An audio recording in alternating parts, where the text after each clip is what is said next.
project, and it's got a terrible name, like most things that comes out through the Commission. It's called EU4MD. It's EU for Monitoring Drugs. It wasn't our idea.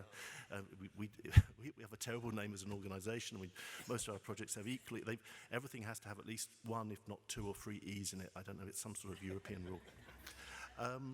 But this new project is intended to provide an agile vehicle for capacity building and identifying new security and health threats in the countries that neighbour the European Union. And it's through that we're able to support an event like this, because part of, I suppose, the DNA of that project is that we really have to commit to capacity building and working in synergy with other organisations. And this meeting, the work of the NIDA International Programme, I think is particularly relevant here. And we've heard all the reasons for that already from Clive's words. So what's EU for Monitoring Drugs? Well, it's a new program, a 3-year program for the Southern Partnership, which are countries like Morocco, Algeria, Tunisia, Egypt, Libya, Jordan, Syria, Israel and the Palestine Authority, and also for the Eastern Partnership, countries like Belarus, Ukraine, Moldova, Georgia, Azerbaijan and Armenia. And I have to read them out because I haven't managed to learn the lists yet. And so what we're trying to do there is both work with those countries to improve capacity in the addictions fields, particularly the drugs field, but also use it as a vehicle for understanding a little bit about what's happening in terms of trends and developments in those countries. And I'd like to say that was a totally altruistic venture, but it's not. The reason the Commission are interested in it and the reason they ask us to be involved in this work is that we are become increasingly aware that we're living in a much more joined up and fast-moving world. And the drug problems that are occurring in the neighbouring countries to the EU have a profound effect on what the drug situation we're seeing within Europe, and also vice versa. And let me just give you a few examples of that. We're working with Europol at the moment on our analysis of the European drug market. And one of the first conclusions from that report is that Europe now is a major producer of synthetic drugs, and we export those drugs to different parts of the world. So we have to realise, not in the past, we always looked at drugs coming into Europe. Now we have to have much greater awareness that we're producing synthetic drugs like amphetamines that are then sold as Captadon in Middle Eastern countries, or MDMA, which is now exported globally from Europe. At the same time, we're becoming a transit region for drugs exported, produced otherwise, and we're very concerned about how synthetic drug production is changing very dramatically at the moment. And we're seeing a lot of methamphetamine production now on the countries bordering the EU, and that's happening very rapidly. And some of that drug comes into Europe, some of it comes into Europe and then is as a transshipment point, and it goes off to Asia. So what we see here is a very much more joined up and rapidly interconnected world where drugs move across countries. So we can no longer afford, I think, to take a European perspective without looking at things that are happening more globally. And if we think about tramadol and the synthetic opiates, we're seeing lots of issues of concern there that affect us. And we had a very interesting meeting recently where I was chatting to someone from Jordan, and what they were saying, the biggest new drug they were seeing is what he calls chemical cannabis. And this is one of the MPS synthetic cannabinoids, and these are now moving all around the world and cropping up in all sorts of countries where they never used to be in the past. And at the same time, I think if we look to the future, if we look at the demographic and social changes we're seeing, we're going to see very much, I think, in the future that the drug problems are going to be and more concentrated in less economically developed countries. In the past, we've always thought about drugs being produced in less economically developed countries and moving to richer Western countries. I think that model's very much, it's changed a long time ago. It's increasingly aware of those changes. And again, we were looking very much at what's happening here in Europe, and our main conclusion when we looked at what was happening, that we really had to understand the really, I think, quite growing nasty problems that are happening in Africa now with heroin problems in that region, and how that was affecting not only those countries but also having a knock-on effect on us. And from the Commission's perspective, it's not only the health problems, and it's the way that drug problems exacerbate other social and political problems, undermine development, and actually lead to instability in a region, again, which has implications that go far beyond the simple the use of drugs themselves. So that's why we're interested very much in supporting these kinds of events. And one of the things we've learned from our work in Europe is that you can only collect information on drugs when you work in partnership with the people who are doing it. And it's also critically it has to be of value to the countries themselves and the people working in the region if they're going to participate. And so, from a selfish reason, we really realise that you have to, if you want to engage in this sort of work in partnership with people and countries. And that's why meetings like this to us are so very important. And when we look at the agenda today, I mean, it hits all, I think, all the key issues we're interested in. Last night we heard about social determinants of addiction. We've got looking about the implementation of evidence-based programs in the agenda today. We always talk about the need for evidence-based programs. We don't talk nearly enough about how to actually implement those in different countries and contexts. We're looking at building regional capacity building. Capacity, again, something that we're really, it's a very important issue that we develop common models. We're looking at cannabis research, and that, I think, is a growing question for us all these days, and training and development. And they're all really interesting and important topics. But I think the most important thing about meetings like this is really the opportunity it gives you to network with other professionals working in different countries. And so just to end by saying it's a great pleasure and personal privilege to be here and work with you over the next day or two. Thank you very much.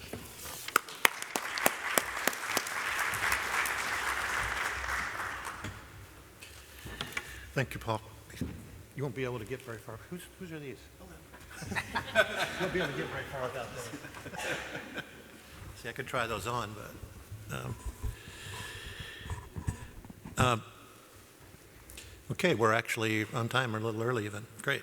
Of course, the only job I really have is timekeeper up here. It's always kind of trying to toughest job of a moderator and chairperson, right?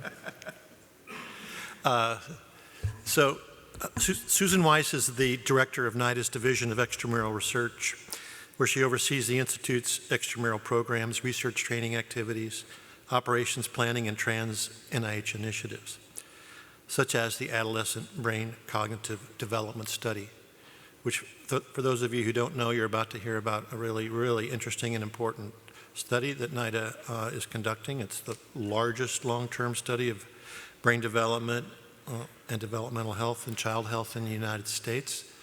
And it's well underway, and I think some results are starting to come out. And so very happy today to have Susan here to give us an update on the status of the project. Thank you, Susan.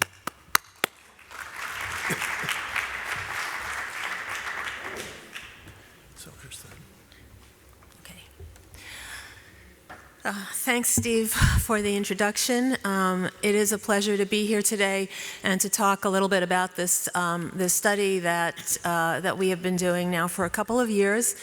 And I will come back to this, but I just want to start out by saying that one of the most important philosophies of even creating this study and having a large cohort that we can follow is that all of the data are open access, so others can use the data to ask all sorts of questions that we have not even thought about at this time. So this is actually a large collaborative project. It involves a number of different institutes within the NIH, National Institutes of Health, and it also involves other agencies such as the National Science Foundation, the Centers for Disease Control and Prevention, and also the National Endowment for the Arts. And all of these agencies have varied interests, but all of them are interested in working with us in developing this cohort study and being able to have a better understanding overall of how adolescents develop and what are the many factors that contribute to outcomes. So the goal of this study was to have a longitudinal cohort of about 10,000 children, excuse me, 10,000 children starting at ages 9 and 10 and following them through adulthood to look at all of the various factors that influence individual brain development trajectories and outcomes. So this was actually started by the institutes that were most interested in addiction, which are NIDA, the National Institute on Alcohol Abuse and Alcoholism, and NCI's Tobacco Control division or branch. But and our reason for wanting to do this was in part because of the fact that things were changing so dramatically, especially around marijuana laws. And we've always been in this situation where we talk about what the effects are of marijuana use on the brain, but we're always looking at people after they've been using for a long time, and we're always faced with the question of, well, how do you know these people weren't different to begin with? What really is the trajectory? And we also generally focused on people who were using marijuana a lot for a long time. And so again, we really know very little about, are there thresholds for concern, or, what are the patterns of use and patterns of co-use of other drugs. So that was sort of what got us interested in it. But as soon as we started talking about it and thinking about it, and particularly thinking about doing a large study, we also got many other institutes interested for various reasons. So these were the research objectives that we included in the funding opportunity announcement. Because this is a longitudinal study, we want to be able to follow individual developmental trajectories. We're hoping to develop national standards because, in fact, there really aren't any. There are a lot of smaller studies, but there really are no standards that tell us what normal variability looks like and what the outcomes might be. And if we want to look at whether or not someone's trajectory is altered, then we really need to understand normal brain development. We're also very interested in the roles of genes and environment, and you'll see in one of the upcoming slides we have actually a large cohort of twins that are part of this study. And we're interested in many, many factors. I mean, we can't study everything, but we're certainly interested in covering as much of the scope as we can. So we're interested in the effects of physical activity, sleep, screen time, sports involvement, sports injuries, and many other factors that can affect brain development. And of course, because the National Institute of Mental Health is one of our strongest collaborators, we're interested in, and this is also a time when many mental illnesses develop, we're very interested in looking at how that happens and what is the relationship between substance use and mental illness. And then we're interested in the effects of different substances and how they interact with each other and whether there are gateway effects and other sorts of combined effects. So in order to try and be as representative as we could of the country, and this is not a representative sample because we are funding sites in certain places. A representative sample would mean that we sort of randomly selected from around the country. That's not the case. We have a diverse sample. We have 21 sites around the country, but obviously we had to go to research sites that had the capacity to do these kinds of studies. But given that, we wanted to be as broad as we could. We decided to do school-based recruitment since most 9 and 10-year-olds are in school. And we also have a large group of twins. As I mentioned before, there are 4 sites within our 21 that are specializing in looking at twins, and they use twin registries to identify their twins. And we've actually managed to recruit 11,878 kids. This is with a 2-year recruitment, 2-year and 1-month recruitment window, which is outstanding. I mean, this really represents, fantastic work by a great bunch of investigators and research assistants, and really the number of people that are involved in this is quite large, and they are all extremely dedicated. We wanted to exceed the 10,000. We were hoping that our cohort would be 10,000 by the end of the 10 years, so we were always looking to exceed that. This is really kind of not beyond our wildest dreams, but in line with our wildest dreams. So just to give you a little bit of a sense of what the cohort looks like, what you see on the bottom left of the slide is the race and ethnicity of 9 and 10-year-olds in the United States from the American Community Survey, which is an annual survey, and it just gives us a general sense of what the ethnicity is like. And we tried, as I said, we tried to kind of match that as best we could in our sampling, given the fact that there are geographic constraints in terms of where our different sites are able to recruit from. But we did a pretty good job in a number of the areas. One of the interesting things in our group is that, and you can see this really in the singletons. It's a little bit different in the twins and in the siblings, but the twins especially, it's difficult to match the U.S. demographics because a lot of twins are, they come from women who've had fertility treatments, and they tend to not necessarily be representative of a lot of the population. But I think that you know, we have been pretty able to get a diverse sample, and one of the things that we actually have a lot more of is people that are categorizing themselves as other, and that tends to be mostly multi-race, and we actually have much higher levels of other than the American Community Survey shows, and I'm not quite sure if that has to do with the way we ask the question, if people are starting to self-identify in different ways, but regardless, that is what we're seeing. I will say, by the way, before I go on, we try to match as best we can for socioeconomic status and academic achievement, but we do tend to skew high on academic achievement. Again, not that surprisingly, given where we're recruiting from. We did make a great effort, particularly in the end, to be recruiting. It turns out that actually the group that we had the fewest of were white people with low education, and I think we just, once we were starting to get a large group of white participants, we kind of didn't focus on who they were because we were focusing on some of these other groups, and we really sort of neglected that particular group. And so towards the end of our recruitment, that was really where we put a lot of our focus, and we did get quite a few, but not as many as we would have wanted. This is, I certainly don't expect you to read this. It's really just to tell you that this is a very comprehensive protocol for the baseline. It takes about 7 or 8 hours. It includes imaging, both structural and functional imaging, as well as a whole variety of measures of physical health, mental health, cognition, culture and environment, as well as substance use. And we are also collecting biospecimens. Initially, when the 9 and 10-year-olds were being interviewed, they were mostly giving saliva samples, except in the twin sites, they were collecting blood. And we will be collecting blood every other year now from the children as they're getting older.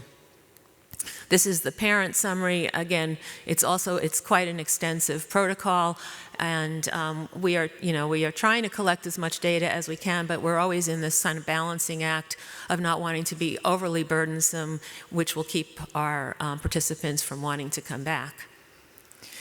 So the study, the way in which the study is being conducted is every other year we're doing brain imaging. So every 2 years we do brain imaging. Every year we have an in-person assessment, which includes a variety of measures of physical health, mental health, cognition, etc. Those visits tend to be a couple of hours. And then we're also checking in with the kids every 6 months, and that'll probably become more frequent. The idea there is to have a quick call and to just to sort of ask how they're doing. And we're also trying to get at when they first start using substances, since that was, again, a very core question that we had with this. So the protocol has been, this is the 1-year follow-up, and again, I don't expect you to read it. My only point here is that we are constantly looking at the protocol. There were things that we had to leave out in the baseline because it was too long, and so we've added some of those in at the 1-year time point, and then of course we have to change the protocol as these kids are growing up. But this is also a longitudinal study, so many of the tasks and the assessments are intended to be used repeatedly so that we can do comparisons of the data over time. This is just one example of something that we do with actually geocoded data. So this is looking at where people are living and what their risk of lead exposure is. And again, I'm mostly pointing this out just to show you that there's a lot of variability. All of those little graphs are the different sites, and you can see that the risk of lead exposure is different at the different sites. The little note is from one of our participants who asked the tooth fairy to please leave the tooth but give her money because she has to bring the tooth to a Yale brain study.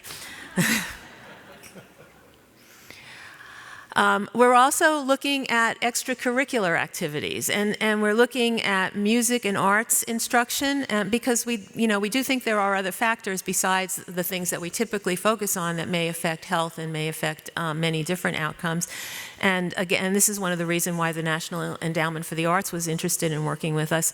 So we are looking at the different types of extracurricular activities that kids are participating in, and we're also looking at their involvement in sports and in other types of extracurricular activities that involve some sort of exercise. And you can see that there is quite a dispersion of that across the cohort. The x-axis is the number of hours that they spend per week in these sorts of activities. The sports and other activities.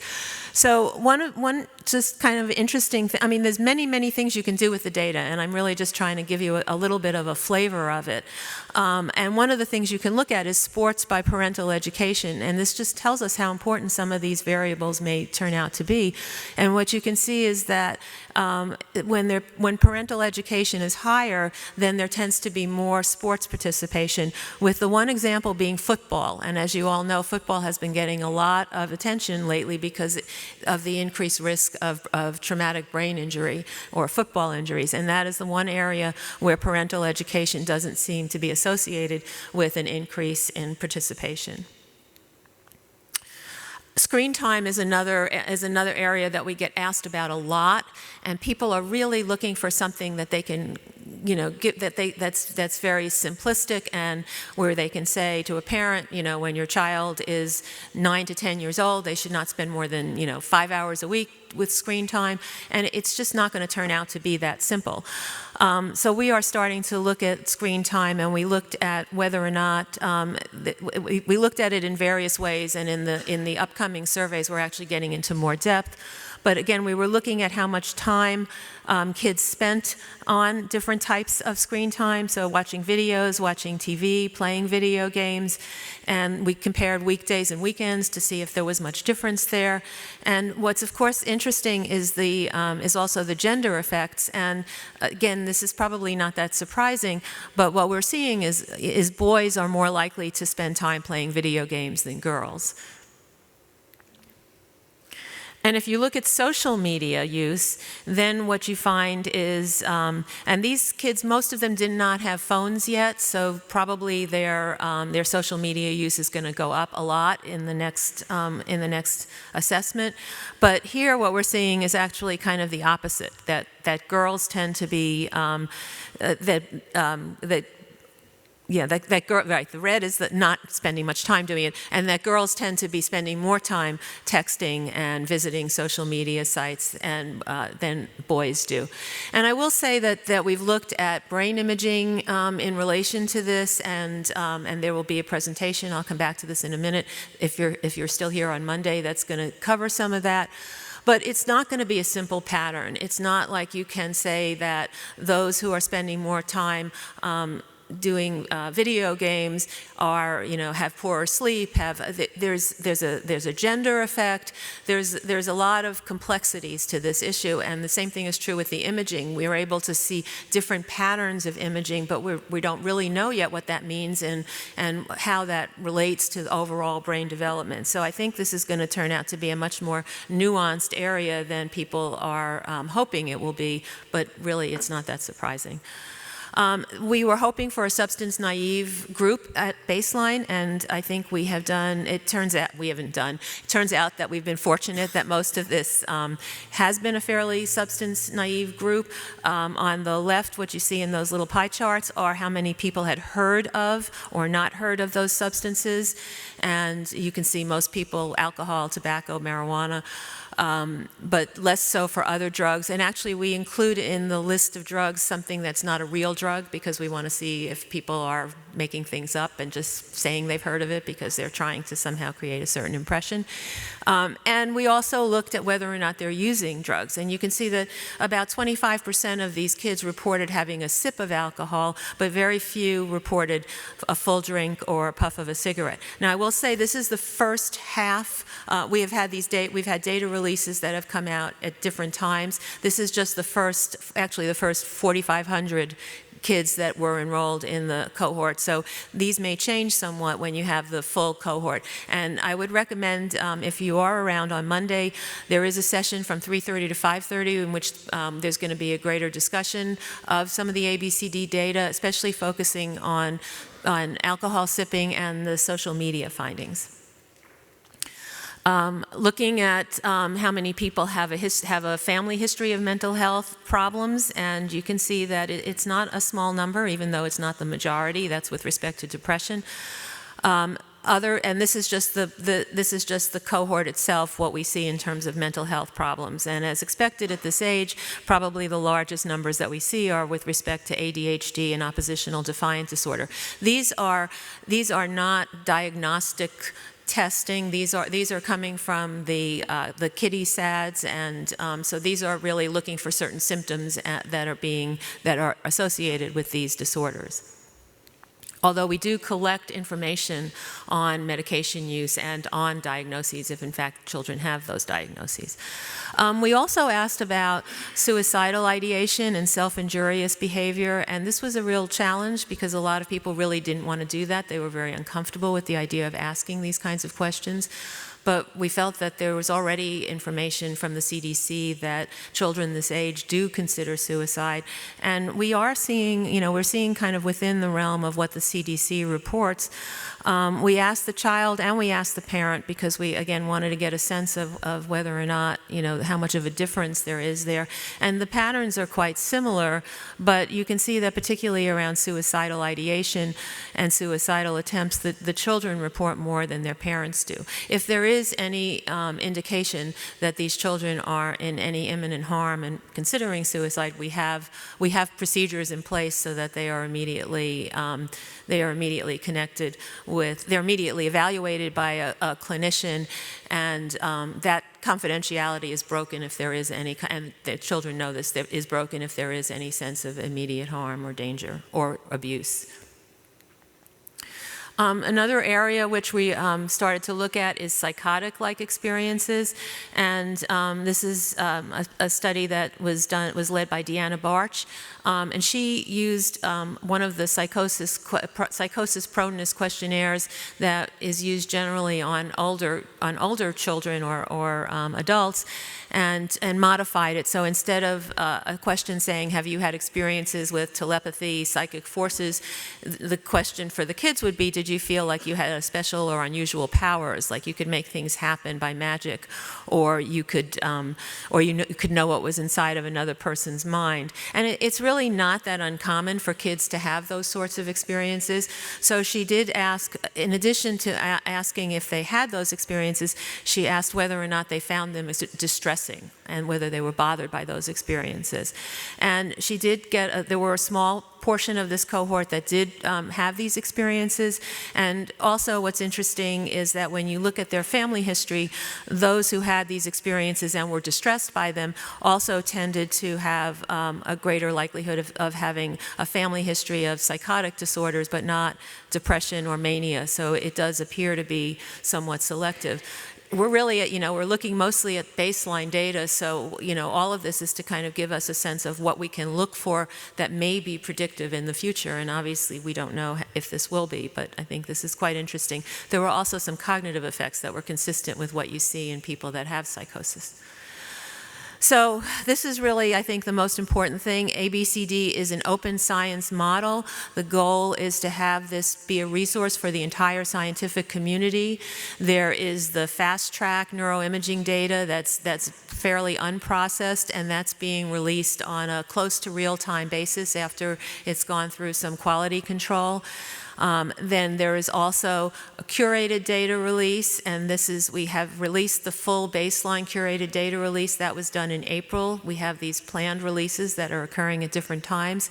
And as you see, there are many different assessments and measures that you could have access to. Of course, it's all de-identified. And we've also, our Data Analysis and Informatics Center created something called the DEEP, or the Data Exploration and Analysis Portal. And this is really supposed to, this is a portal that's intended for use by people who may not be as sophisticated in using these kinds of data, as well as those who are. But it's very easy to use it to put in the kinds of questions that you want to look at, the particular, whether you want to look at gender effects, whether you want to look within rural areas versus urban areas. All of those things can be put in, and built into the information that you get is some of the statistical adjustments that need to be made for this kind of analysis. So it's really an extraordinary tool that can be used by, and it can also be programmed by people who are more sophisticated at it, but it's really intended to broaden the use. And as the study goes on, we continue to think about ways of trying to both train people on how to use the data, as well as make these sorts of things as easily accessible to people as possible.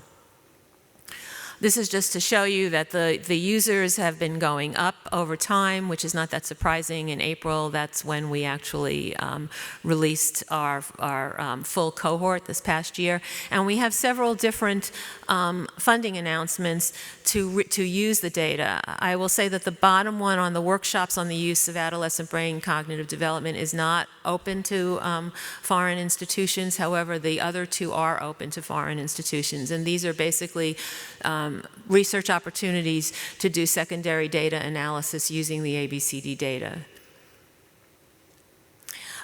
There's been a number of published papers already, and I mostly want to point out that they're not all from the ABCD investigators, that we also are seeing papers that are coming out from non-ABCD investigators, and the list keeps growing and is going to grow quite a bit now that the full baseline data have been released. So I want to change gears for about a minute, actually for 5 minutes, and I'll still have a minute left. But NIH has been trying to, NIH has gotten some additional money from Congress because of the opioid crisis and because of the, because of the fact that we need to have both better pain medications as well as better treatments for opioid use disorder, as well as better implementation of the treatments that we already have. And there are a number of different ways that NIH is going to be spending this money, and I'm sure Nora will talk about them in quite a bit of detail. But I just wanted to point out the bottom one, the enhanced treatments for infants with NAS and or neonatal opioid withdrawal syndrome. People have different likings or dislikings for either of those terms.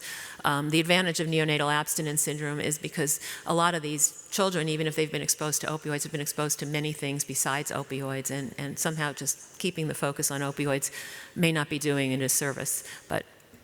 So this is just to show you that the number of people, the number of newborns that have been exposed to opioids have been growing quite tremendously as a result of this epidemic. And I wanted to get to this because this is a new study that we're in the middle of planning, and it's called HBCD, formerly known as BBCD, or Baby Brain and Cognitive Development. Now it's Healthy Brain and Child Development. And our intent with this study was really to build on what we've learned about ABCD and how we can do a study like that, in order to have another large cohort study in which we can study both normal brain development beginning at birth and going until about age 9 or 10. I mean, this is something that we've been interested in really since we started the ABCD study, but we decided that the urgency there was adolescents, because they're where the drug use starts. But it's quite clear that there are many, many things that happen in much earlier development that are at least as important as what's happening in adolescent development.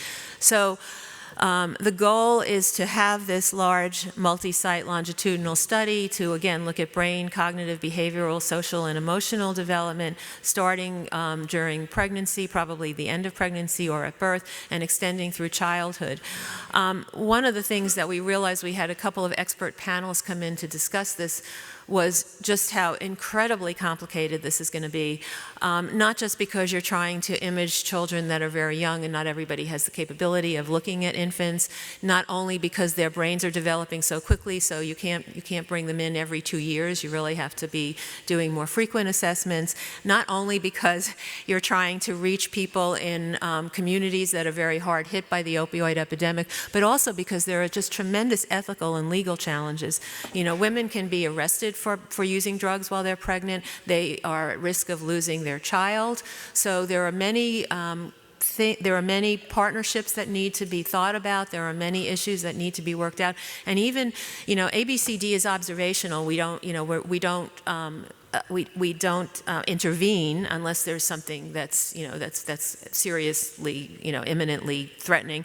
But we were planning to do this similarly, but then what happens when you have women who are living in places where they have no access to services and they're pregnant and they're using substances? So there's a lot of issues that need to really be thought through very carefully. You know, people were worried about what happened with coke babies, you know, the crack babies, where there was really a misinterpretation of data, and it was, you know, and it was thought that cocaine was causing all of these babies that are going to have all kinds of problems. And really, there were many factors, including the environment, nutrition, stress, all of these things that had a much larger effect on prenatal and infant development than did cocaine itself. Not that cocaine was okay, but we don't want to be running into those sorts of things. We need to make sure that we have proper controls. We need to be looking not just at all of the adverse environments that people are living in, but also what are the things that make them resilient? What are the things that that make some children just, you know, do really well despite perhaps having some exposure to adverse events?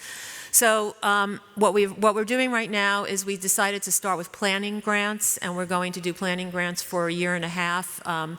Those are going to be reviewed. We already have the grants in. Those are going to be reviewed in July, and there will be several meetings that will occur after these grants have occurred. So we're asking people to sort of look at some of the things that we think are the most important components of doing this study, which include, you know, how to do the neuroimaging, having the capacity, how to reach some of these harder to reach communities, and how to be able to retain these, you know, populations for long periods of time, and then the really profound ethical and legal considerations that need to be thought of before the study is initiated.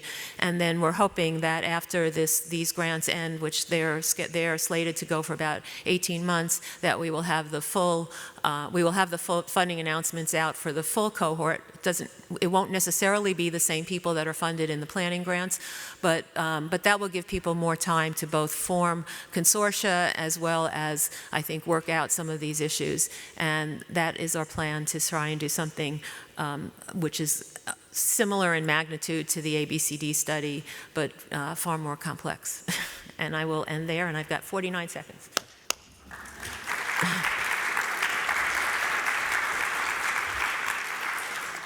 Take a couple questions.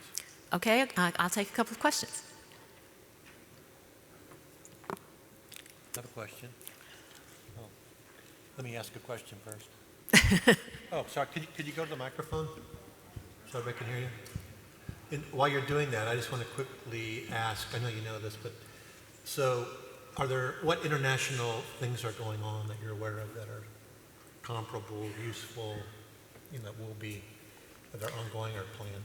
So we are trying to work with our international colleagues. There have been a couple of meetings that were organized by Günter Schumann, who is involved with the Imogen cohort, and he's brought together people that are from different countries that have, this is related to ABCD, not HBCD, but that have been studying, that are also looking at adolescents in various ways. And there's a cohort in India, and there's a cohort in China. There's several cohorts in China, and there are others in different countries. We are I mean, the goal of bringing people together regularly is to sort of not just update each other on where we are, but also to see if there are ways that we can harmonize measures and share data. Data sharing has become a little trickier for many reasons, but the European Union's recent regulations have made it difficult. We actually we're working with people from Gen R, the Generation R study from Rotterdam, and we were planning to supplement some of their work for neuroimaging, but one of the conditions was that we be able to share data, and that's turning out to be very difficult. There's things happening at pay levels way above mine to try and figure out if there are ways to share research data that will make all of the parties involved comfortable. But I think that's, you know, and there are other possibilities. There are also people that are working on sort of ways of having federalized data sets, but that still can somehow be shared without the data actually leaving one place or another, and it would still be anonymized. So we all agree that it's actually crucial because there are many different considerations, and we will learn a whole lot more if we can look at what's going on in other countries. And there are a number of other countries that are putting money into this. We're still trying to figure out what's the best way to coordinate. We make available all of our protocols to anybody that's interested. There's a group in China that is interested in doing something like ABCD. They actually came for a visit, and to learn exactly what we do and how we do it. So we're certainly willing to share everything, but I think the data sharing is still a challenge. Is the microphone on? Yeah. It is. My question is about brain imaging. I was just wondering if you have a special protocol for telling parents if there are problems you see in brain imaging of the infants or the children. Yes, we have a pediatric radiologist who reviews all of the images all of the structural images that we get for each child, and we have a categorization from 0 to 4, and if any anomalies are seen, and 4 is absolutely contact the person immediately, hook them up with the appropriate neurologist or neurosurgeon or whatever is needed. 3 sort of requires additional input from pediatric neurologists to see whether this is something that may really need an intervention. 1 and 2, usually we don't necessarily provide that information to parents because they're usually modest findings and we don't really know what they mean, but anything where there can be something serious, and there actually have been several, I mean, when you've got this many children, there have been several tumors that were discovered and some serious problems that were discovered.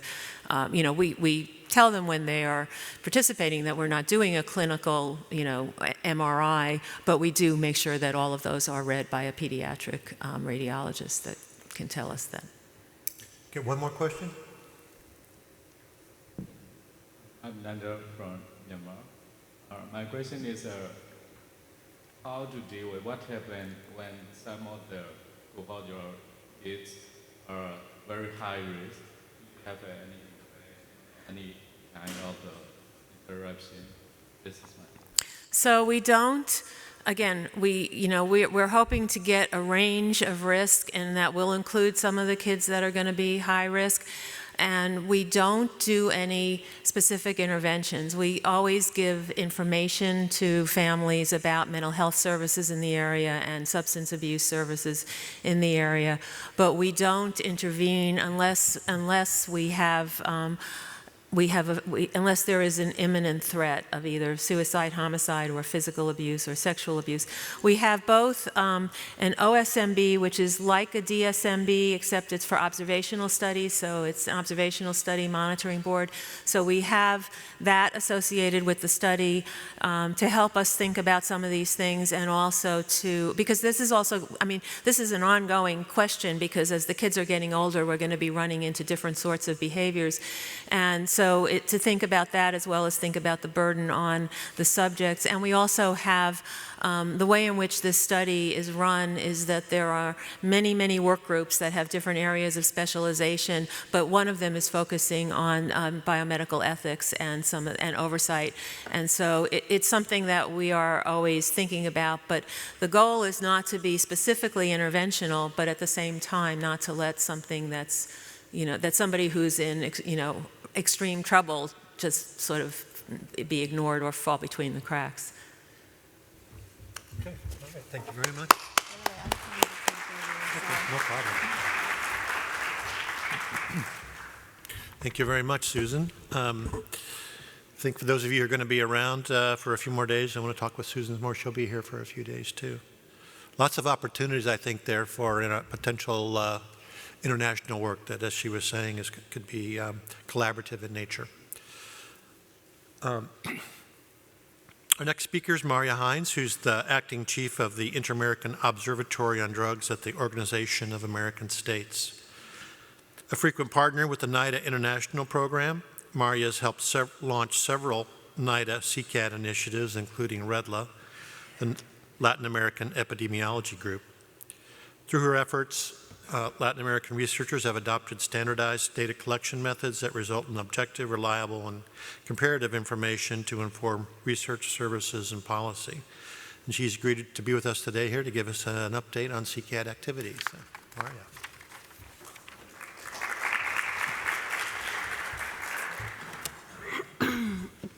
Thank you very much, and good morning. It's always such a privilege to be able to speak at the NIDA International Forum, and I really would like to thank my colleagues at NIDA for inviting me here.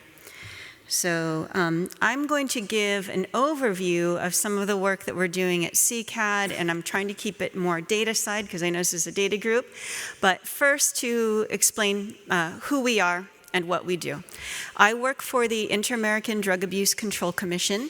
That is a technical commission focused on drugs. It is part of the Organization of American States. If you are not familiar with the OAS, think of us as something like the UN, but just for the countries of the Americas. And the Drug Control Commission would be parallel to UNODC, but much smaller. We're about 30 people in total at CCAD. And in the observatory where I work, which is the research unit, there are 4 of us right now. And our job is to support and oversee drug research across all the countries in the Americas, so you can imagine we're very busy. I'm going to present some of the data that we have on drug use from the Americas. This is from our report, which was released in March of 2019, and hopefully along the way be able to explain a little bit about how our drug information network functions.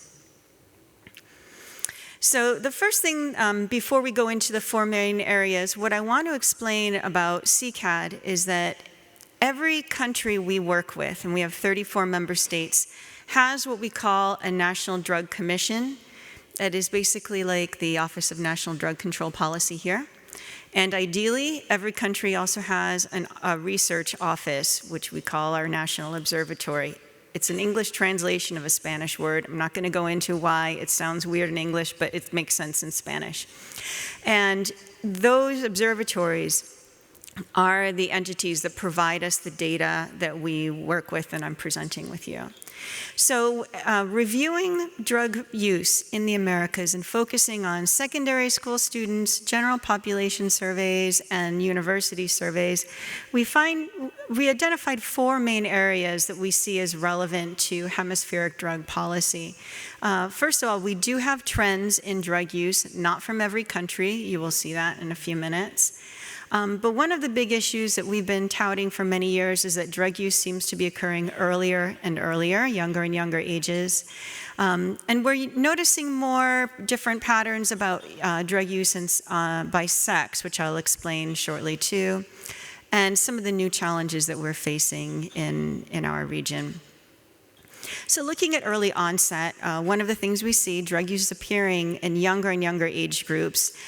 In the secondary school students, we're seeing more 8th graders using different substances than we have in the past. Each year it seems to get a little bit more. And of course, as you know, and of course was just presented with the ABCD, the younger people begin using, the greater the health risks and other consequences over time.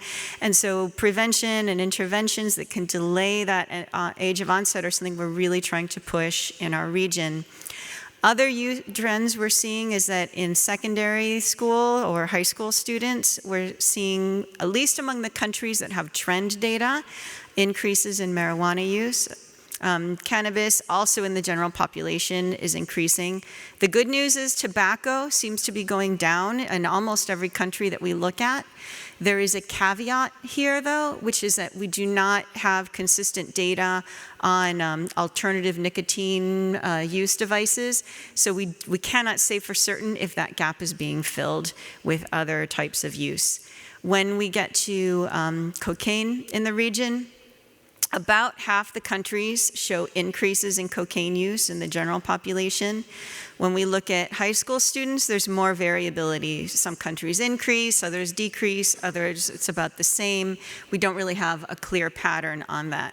But I do want to mention that our partners at UNODC in the World Drug Report have indicated that other indicators are telling them that the drug market itself is quite hot in Latin America. So although we're not seeing major changes and increases in use on a broad scale, the market and the potential for that is there. So early use, what does early use look like? And I'm just trying to give you examples because it is a 300-page report and we can't go into all of it.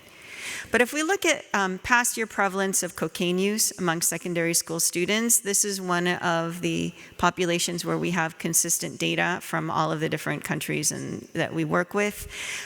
We can see high levels of use, 8th, 10th, and 12th grade. One of the things that's been changing in the past 5 or 6 years is, in the old days, in the 80s and the 90s, you could always count on the United States having higher drug use than anywhere else in the region. But that's not actually the case any longer. And we're seeing countries in South America that have higher cocaine use in the US or in Canada. This is a change, of course, that is a big concern, especially with cocaine. But thinking about cocaine and the markets and so on, South America has the dubious honor of being the sole source of all cocaine for the entire world. So it maybe isn't a big surprise that this is a drug that circulates quite a bit, and even among our younger age groups. I didn't bring any slides on crack or on crack-like substances such as pasta base, bazuco, and merla, and so on from Brazil. But we do see similar patterns. These are consistent drugs that are used among even our youngest groups in the general population and other populations. And another thought about early use is that although alcohol is one of the substances where we're seeing stable or even declining use in a lot of countries, if we look at the high-risk use, so what I have here is binge drinking among secondary school students. If you look at past month users, binge drinking is about half of those users across the board, regardless of what the prevalence is in the country. So your prevalence might be 50% of your high school students, it might be 2% of your high school students. But if you look at the past month users in any country across the board, about half of them will have engaged in binge drinking in the 2 weeks prior to the survey. So in our report, we don't combine trends. We leave them country by country, and there's some reasons for this. And you can actually see, if you were to look at, these are past year prevalence of marijuana in high school students. One of the challenges we have is that there are very different years when studies are carried out in countries. We don't have control over that. Some countries have more data than others. We consider, in order to call something a trend, a minimum of 3 data points.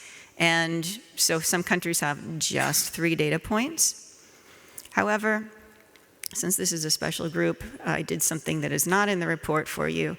And assuming, and these are all time adjusted, so assuming that the trend is consistent over time, so I had to fill in some gaps here, this is what the trends would look like if we were to put them all together in the same scale.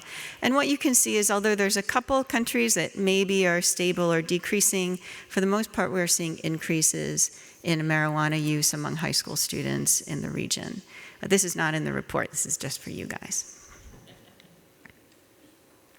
Another one of the issues that we are seeing is use by sex, is something that more and more is drawing our attention. And It says here changes in use, and we called it changes in our report, but really, I don't think we're talking about changes. I think we're talking about patterns that have been around for a long time, but we just haven't been paying a lot of attention to.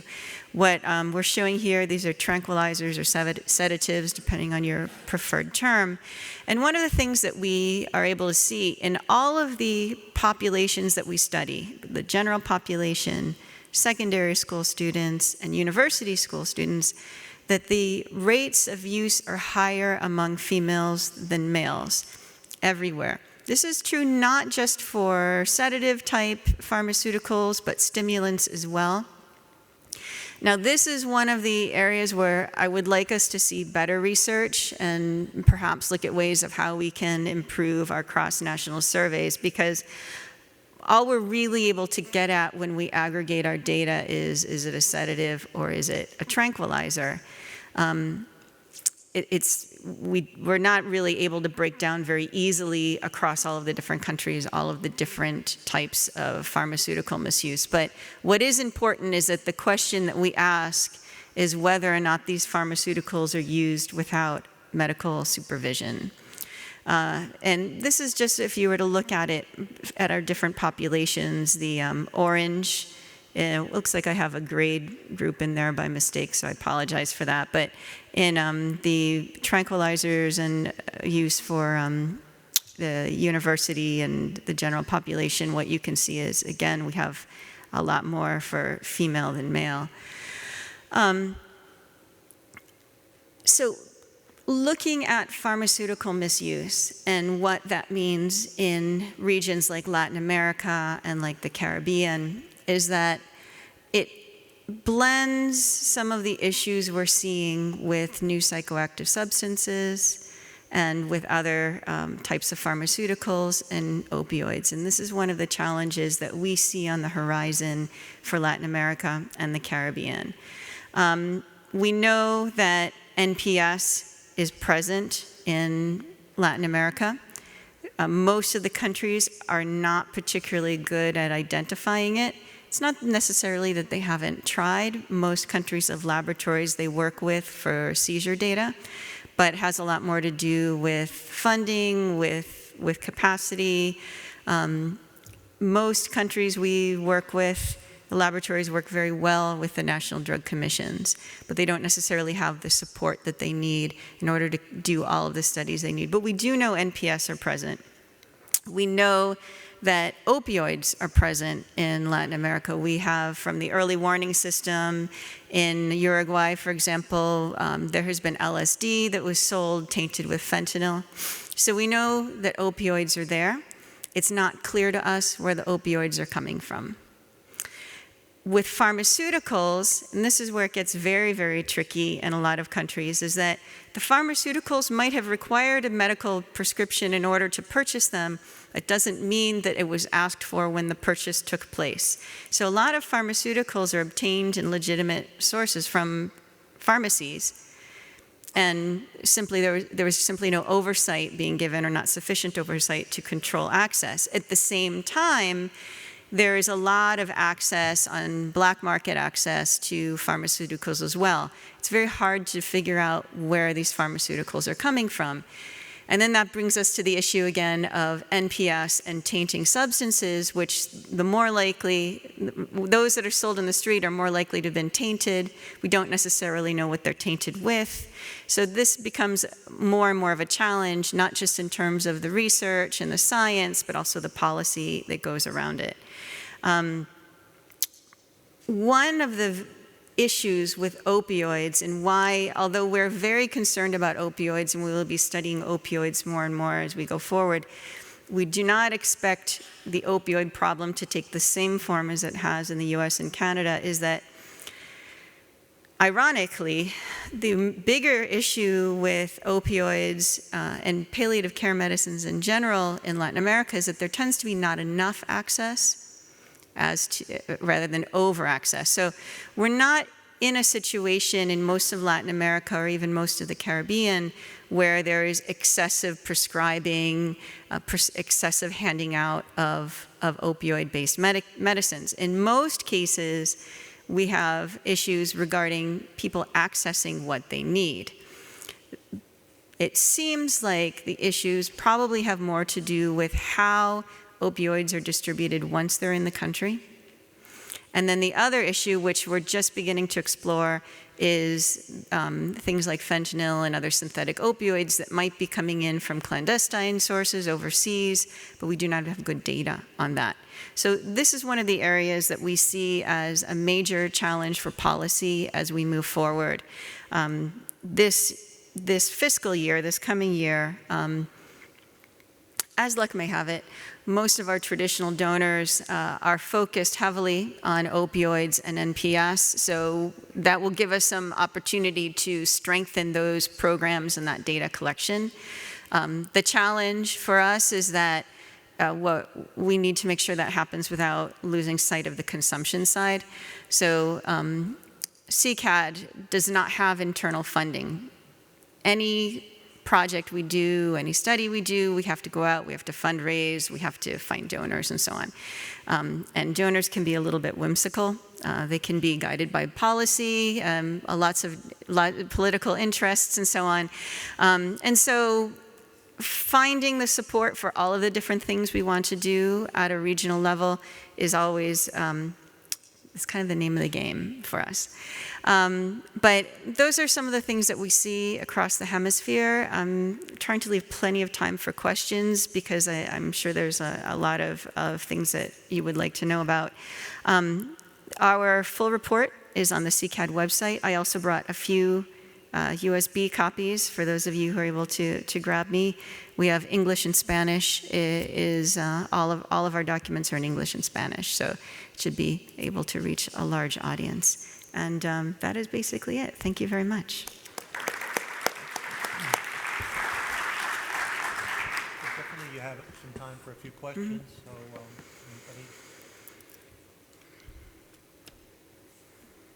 I just had a question. It looked to me like in your data for cocaine, from some of the countries, the 8th graders were using it much more even than the 10th and 12th graders. Was I reading that correctly? And You were. Why do you think that might be? I think that the places where the 8th graders are using high and then you see the drop in 12th graders is because those students aren't making it all the way through high school. Yeah, yeah. So much for a very informative presentation. I'm always looking forward to a new report to read what is the situation in Latin America and for the updates. And I have actually also a question about the cocaine among students, because that's interesting or alarming trend that you guys are seeing. And here in the United States, we see a much more increase in cocaine use in the population of drug users. So I'm just thinking, do you have some hypothesis why it's happening? And is it some increased availability of cocaine in certain countries that produce or bring cocaine, or those drug trafficking routes are getting through their countries, so it's spreading out among students, or what is your thought about that? Availability of cocaine still seems to be very high. There was, a few years ago, there was a little bit of a dip that I think was attributed, and perhaps rightly so, to the peace process in Colombia that seemed to have some impact at the time, but that dip did not remain, and production is back up. I think cocaine is not very hard to produce, unfortunately. And as I said, I didn't even go into the crack and the cocaine-based type substances that are smoked. Those are very prevalent in South America. It used to be, and this is one of the things that the drug problem evolves, right? But 15, 20 years ago, you didn't find base in a country that didn't produce cocaine itself. Now you do. Now it's almost every country in South America has base. And so why is that? Because the earlier theory was, well, base doesn't have a good shelf life, doesn't ship well. Well, you don't need to ship base anymore because so many of the chemical precursors you need to actually process the cocaine leaf can be found anywhere. So base is being, the ingredients are moved, base is created. We know even as far north as Honduras, they have found base there. So we know that there are cocaine production moving around in other places. But availability is high, it continues to be high, and as I said, the UN has indicated that the market itself for cocaine is quite hot. There's also been more cocaine in Europe, I understand, so they have broadened their user base and clientele, and it just hasn't gone away. Marja, thank you for the presentation. I have a question regarding if you can tell us something in particular about the situation in Uruguay, and also something more general about the medicalization of cannabis in the region. What can I say in general? Well, before I go into Uruguay, one of the things that I always try and make sure is understood. So those of you who are perhaps don't understand the context of the question, a few years ago, about 2 years ago, Uruguay implemented a legalization law for marijuana and creating specific dispensaries for where marijuana can be obtained legally and provided some permissions for home growth and so on. What I want to make sure is very clear about Uruguay and its drug law is that the drug law was not intended to reduce prevalence of marijuana use in any significant group. The intention of the law was to move the marijuana market away from the black market. And the theory behind that was that if you could remove this large base of users away from contact with the black market, then they would have less contact with other drugs of concern, of harder drugs. So the real test for whether or not Uruguay's law is functioning will be watching what the black market does over time, not the prevalence itself. I have to think now exactly what was happening with Uruguay. The prevalence hasn't shown any great shifts since the law was implemented. However, I think the data that is in our report is actually from just before or the same year that it was implemented, so you wouldn't be able to see that anyway from this data. But again, for thinking about Uruguay, the real question you should be asking is what is happening with the black market, not so much the prevalence. Just one other question. Inhalants, look at that, and I thought used to be fairly prevalent, especially in Mexico. Yes, indeed. That is a great question. I didn't show any inhalant slides. We do ask about inhalants. Inhalant use is very high in some of our countries. Some of them it's gone down. Brazil used to be an outlier for inhalant use in South America. They aren't so much now. It's gone down a little bit. The Caribbean has very high rates of use, so high that we want to go back and make sure people are understanding the questions. However, I should say when we ask people in the countries if they think that inhalant use as it appears in our report is real, they tend to agree. But we see rates like 10, 15% or higher in a few countries of past year inhalant use, which is pretty high. Mexico also has always had fairly high inhalant use rates, but yes, that is something we look at. Hello, I'm Juan Borda, I'm a Colombian psychiatrist. Hi. So my question was if you have analyzed the prevalence data between countries and within countries, considering some social determinants as economic inequalities and poverty, and what are the results for Latin America? So that's a very good question. If you were present for the presentation yesterday that had to do with disparities in health, I got a phone call from my daughter in the middle of it and had to run out of the room. But if I had not had that call, what I would have said during the question and answer area was about 15 years ago, we did a set of studies on the economic impact of the drug problem. Colombia was not one of the countries that participated. However, what I would say is of the, I think it was 7 countries that did collect data on this, the results they had were fairly consistent with other countries in the world. And what that was showing was that drug use seems to increase as GDP increases, so access to and have income and so on to be able to address the drug problem is absolutely an issue. We did a follow-up paper a few years later, looking at the Human Development Index and drug use. And again, as development goes up, drug use tends to go up. So, pointing at what the doctor yesterday described as the dark side of development, we definitely see that as well. We at CCAD, when we do our analysis and we do our reports, do not look internally inside the country because our job is to provide the hemispheric view. However, all of the methodologies, the standardized methodologies that are used, allow the countries to break down their data geographically within the country. Colombia actually does this extremely well. So one of the issues with Colombia in the last 10 years or so has been the appearance of heroin.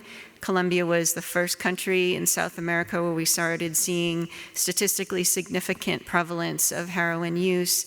They're still the only one that I would say it's statistically significant, but they're not the only country where it is present now. The heroin has moved south from Colombia on down. But going back to Colombia, what we were able to see from the national data is that the heroin use began all around the areas where heroin was being produced. And so the access issue is absolutely there. Now, I hope that I am recalling correctly the way this was described to me by my Colombian counterparts, but there was a belief that a lot of these people were in fact people who worked in some way related to the drug trade and maybe were being paid in drugs, and that was where some of the addiction began. It began growing from there. At the time, it was very high quality heroin, and so it was tended to be smoked.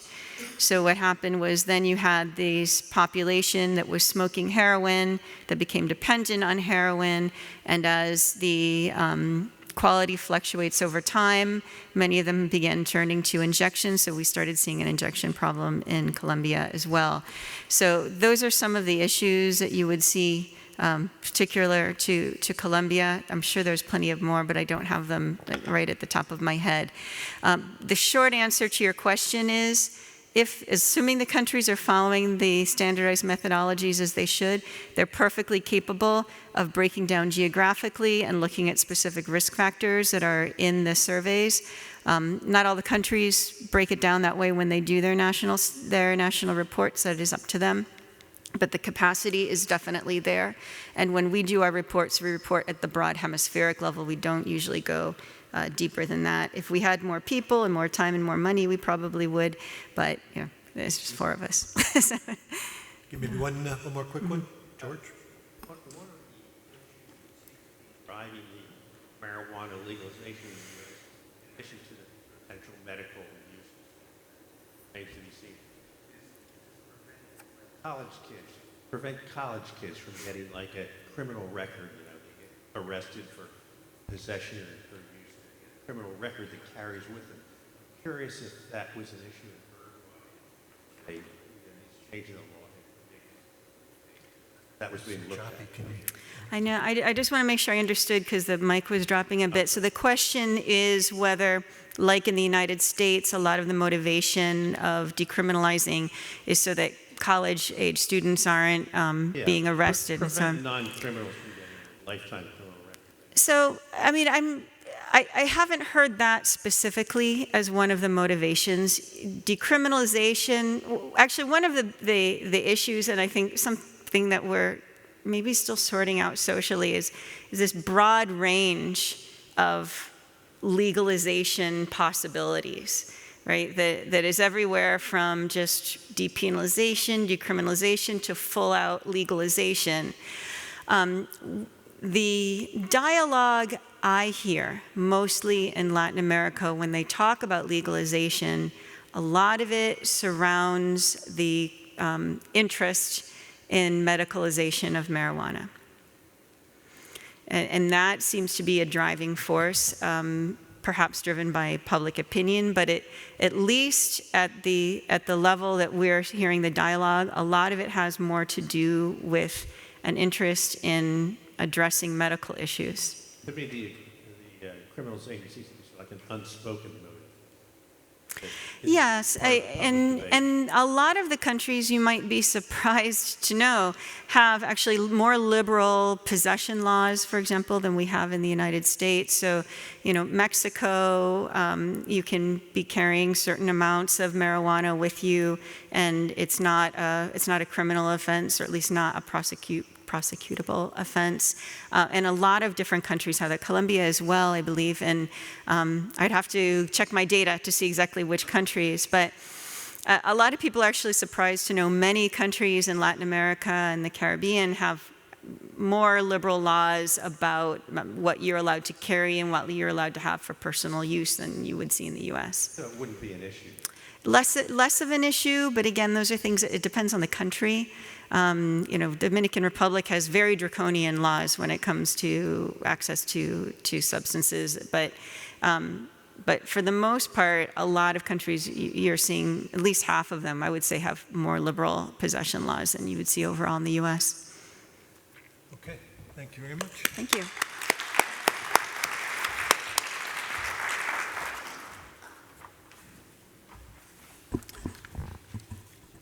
Thank you, Maria.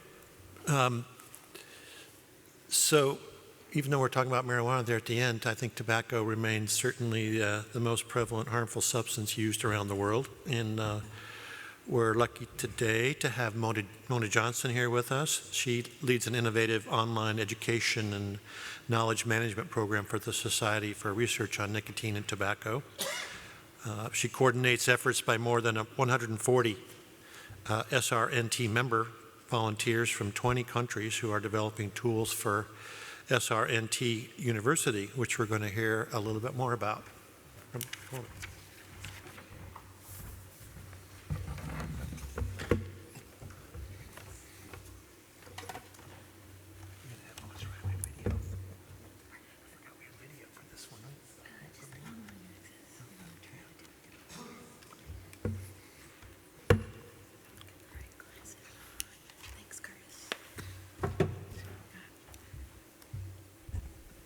Morning, everybody. Thanks for your patience as we get this set up.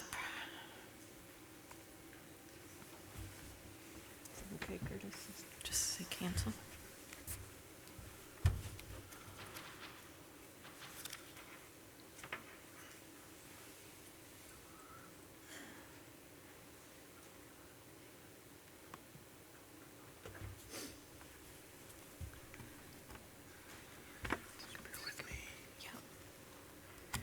Good thing Curtis is available here.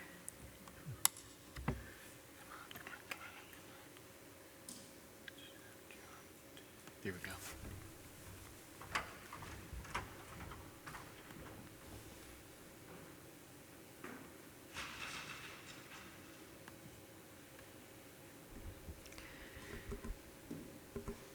Thank you, Curtis, for your help. So on behalf of Natalie Walker, SRNT University Dean, and her entire SRNTU leadership team, I want to thank Steve and Judy and everybody at NIDA for the opportunity to participate in the forum, and to thank all of you for what I hope will become a conversation. So I'm going to go through a little bit of background today, and then if the technology gods are with us, provide a demonstration of SRNT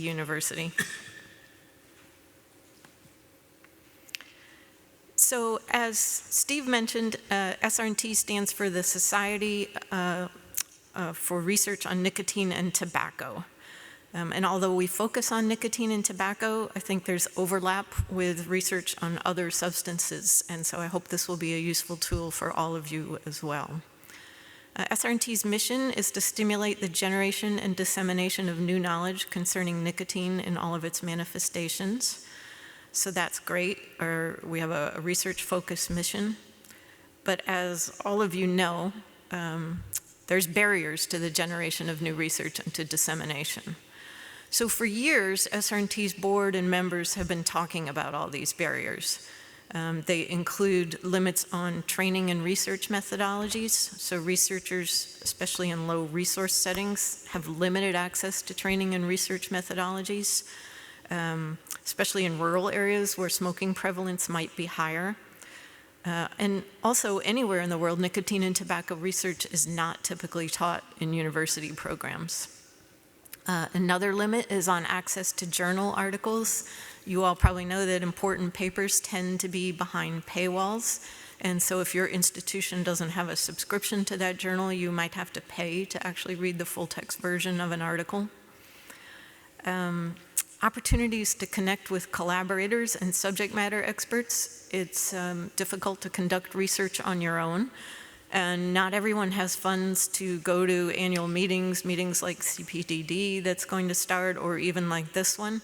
And so it's difficult to find collaborators and particularly subject matter experts in the areas you're interested in. And of course, there's limits on funding. Also, another barrier is to find the high-quality studies, the data sets, and the references you might need. You might need lengthy internet searches. This can be difficult if you have intermittent internet connections or low bandwidth. And the last barrier that I want to talk about today is a lack of robust data sets, like Susan was talking about with the ABCD data sets. You need data sets to either build upon or to conduct secondary analysis with, and that can be difficult. So, for all the years that SRNT members have been talking about the barriers to research, they've been talking about ways that we might address some of those barriers and try to knock some of them down. So what if we could offer some online training to build capacity, especially among young researchers in lower and middle income countries? What if we could make organized, curated, high-quality content available in one place, so to cut down on the lengthy internet searches? What if we could provide an online platform for collaboration? What if we could identify the relevant research data sets by country and either link to them online or make them available? And what if we could provide training regarding funding sources? So all these ideas. And we actually started working on some of these about 3 years ago.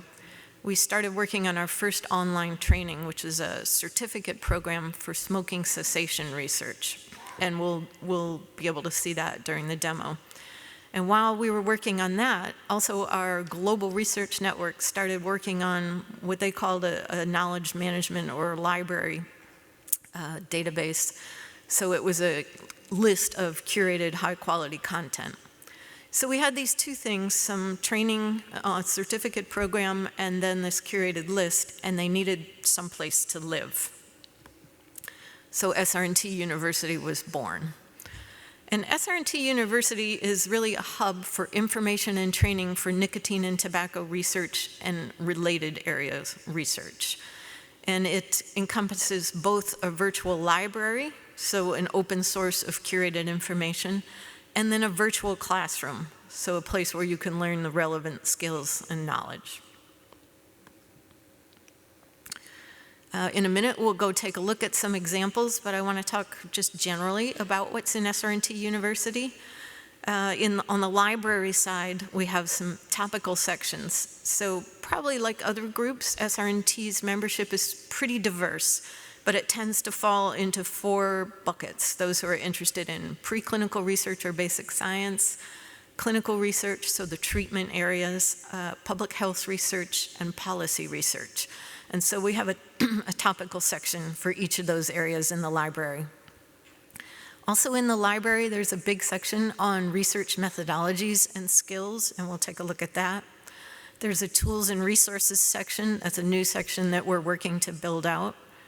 There's selected content from SR&T's journal, Nicotine and Tobacco Research, and there's some theme collections, and we'll look at our first theme collection in a little bit. So that's the library side. And on the on the classroom side, we have some seminars, some recorded webinars, the certificate program I talked about, coming soon, a journal club, and some mini courses. So now, I'm going to try to get to the demo portion here.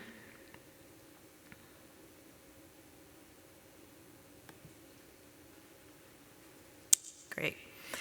So I do want to point out that anyone can use SR&T University. You need to create a free account if you're not an SR&T member, and that will give you access to most content.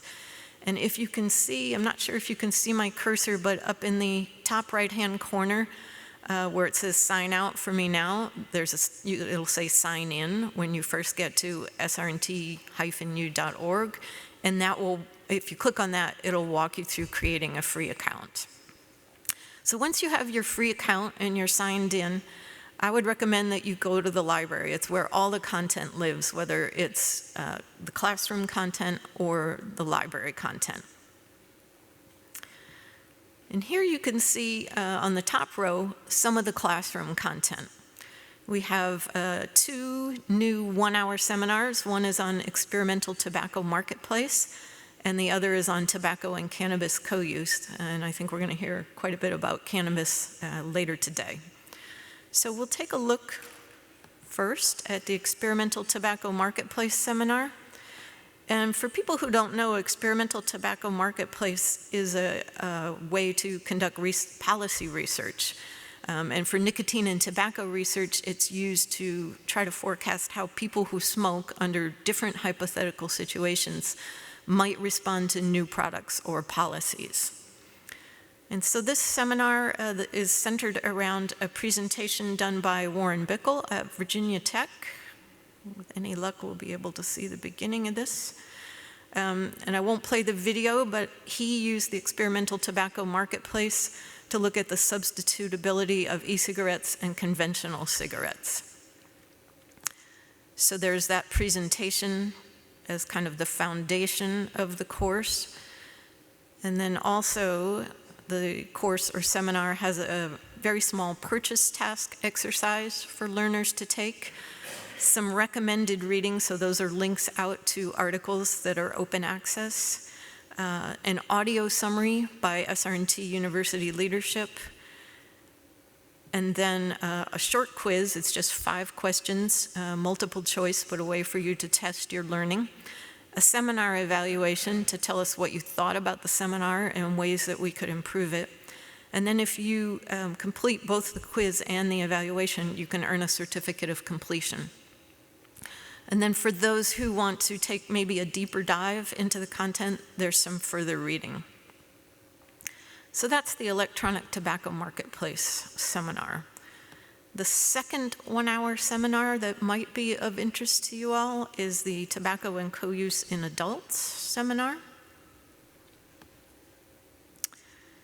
Here it's centered around 3 presentations, 1 on Canada and 2 in the US, about co-use of tobacco and cannabis. Like the other seminar, there's some recommended reading. There's an audio summary from SR&TU leadership, a quiz and evaluation, you can get a certificate, and then again, some optional reading. So those are our 2 new one-hour seminars. Then I want to talk about this smoking cessation research certificate program that we've developed over the last, 2.5, almost 3 years. This is introductory level training on research methods that are suitable for smoking cessation research. But I believe that quite a bit of the material in here would be relevant for other research as well. And this effort was led by Lisa Sanderson-Cox at University of Kansas, and her co-chairs are Rasha Badr, who works at King Hussein Cancer Center in Jordan, as well as Raul Mejia, who's in the Argentinian Ministry of Health. And they supervised a team of over 100 SR&T members who helped review content and develop content. So this certificate program is a mix of SR&TU content and content from other organizations. So the whole program has 10 courses in it. Starts out with some background and then quite a bit about choosing a research question, study design, all the way through, again, to presenting your research results to a scientific or clinical audience. Let's take a quick look at the international collaboration course, since that's the theme of this year's forum. This particular course was developed by our members from the University of Rochester in New York. And so there's a presentation here that centers around their experience collaborating with researchers in the Dominican Republic. And we won't go through the whole thing, but they have quite a few examples. And a lot of it deals with the issues of collaborative research as you're planning your research, what you need to think about, how to work with your other collaborators, some ethics issues, any institutional or governmental policies that need to be considered. So there's that presentation that the course is centered around. Like the 1-hour seminars, there's some recommended reading, there's a quiz, an evaluation, and then again some optional reading if you want to take a closer look at this topic. So as I said, there's 10 courses in this smoking cessation research certificate program. You can take one, you can take all 10, whatever you like. If you take all 10, you can earn a certificate of completion for the entire program, and then you get access to some study outlines developed by our SR&T members.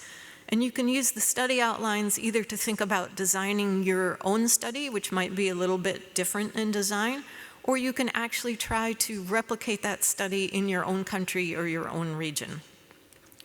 So that's the Smoking Cessation Research Certificate Program.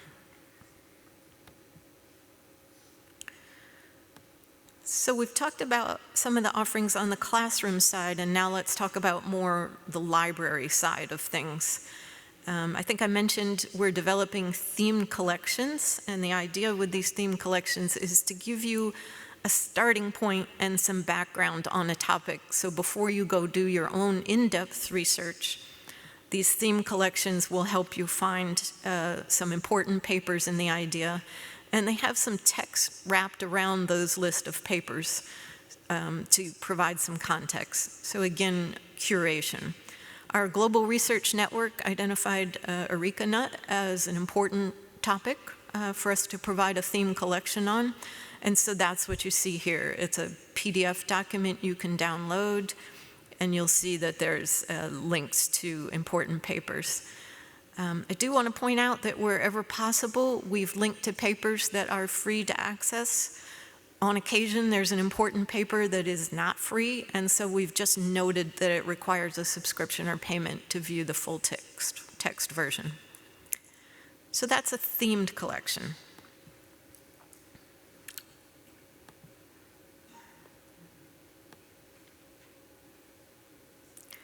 I talked about the research methodologies and skills section. This is curated by Ivana Krogan. She is our Director of Research Methodologies. She's at Mayo Clinic College of Medicine. And in typical Ivana fashion, she has, she sent me on Christmas Eve a spreadsheet of 300 items for this section to get up here. So it's a big section. Let's see, what did I want to point out in here? It's everything from when you're just starting to think about doing a research project, to funding, to ethics, how to develop your research question and design your study, how to collect data, how to analyze data, and then how to present the results. And I'll just dive into one of these sections, writing for scientific articles. I know some of you were in the workshop yesterday that Rich provided on Ice Age, and you'll notice that we do link to some of their material on their website here. So you'll see that there. Hopefully this is a section that's really useful to you and you can take some time to explore it. We also have a tools and resources section. This is being curated by Stephanie Land at the U.S. National Cancer Institute, so she's our Director of Tools and Resources. This is a section that we're still working to build out and hope to have help from all of you in the audience. So it has everything from data sets to measures, helpful organizations, references, resource portals. You'll see toolkits, all the way down to a list of tobacco-relevant conferences. But I want to look for a minute at the data sets. So we do have links to some data sets now. As I said, we're still building this out. We have a link to the demographic and health surveys, and these are for multiple countries. But if we go back and look at this section, you'll see that a lot of it's data sets from the US. So this is where we could use your help. I'll be around through the Monday night poster session. If you have suggestions for data sets for us to include that are from countries outside the US, we'd be grateful for those suggestions. So that's the tools and resources section.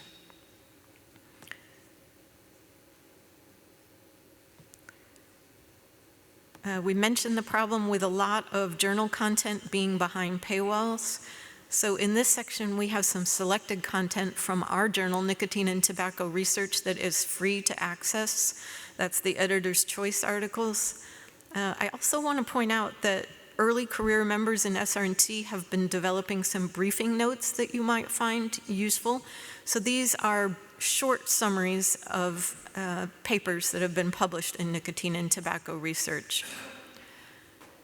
And they have usually some background, a bit about the methodologies, the key findings, and then a link to the full text article. So those are the briefing notes on nicotine and tobacco research articles.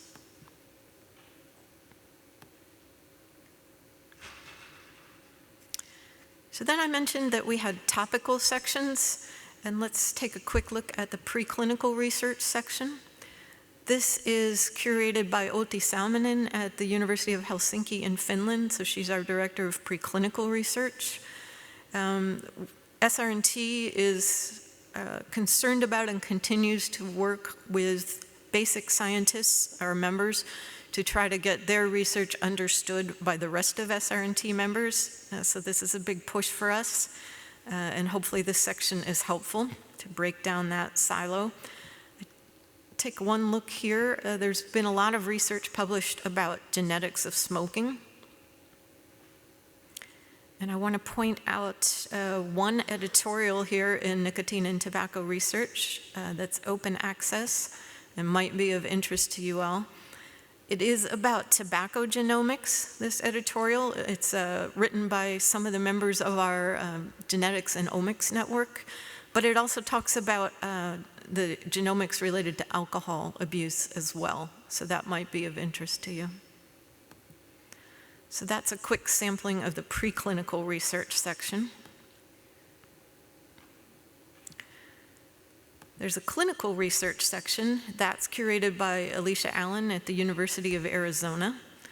I think we probably all understand what the treatment is and what some of the topics are, but we can take a quick look at behavioral approach. And I did want to point out, what did I want to look at here? Oh, that I thought that this might be of interest to this group. There's a systematic review published in Nicotine and Tobacco Research on smoking cessation interventions for adults in substance abuse treatment or recovery. And so there's a link to the full text version of that paper in SR&T University.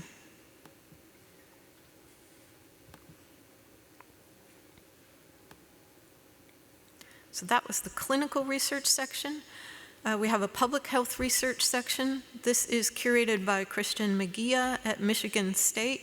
Some of you may know him from his research work and mentoring in Romania. Let's see, what do I want to point out here? Risk factors for tobacco use. Just of interest to me, I think, is this monograph by the U.S. National Cancer Institute on the role of media in promoting and reducing tobacco use. So that was a quick sampling of the public health research section. And then finally, we have a policy research section. This is curated by Hua Yang at Deakin University in Australia. I think what might be of interest, given yesterday's presentations, I thought there was something about poverty here. Let's see. Nope. Okay, I'm getting lost in here, so we'll take a look at just one of these sections. Advertising, promotion, and sponsorship of novel and nicotine tobacco products. And this is an example of a link to another nicotine and tobacco research briefing note. So those are the 4 topical sections. So if I go back to our presentation. So we did a kind of a quick look at some of the content of SRNT University. I want to mention that it is a work in progress and always will be, but I want to talk about this kind of wish list that we had. First of all, to offer online training, to make sure that training in research methodologies is available, especially for people in lower and middle income countries. I think we've started to address that. We wanted to have a hub or a library of curated high quality content that's available. We've started to address that.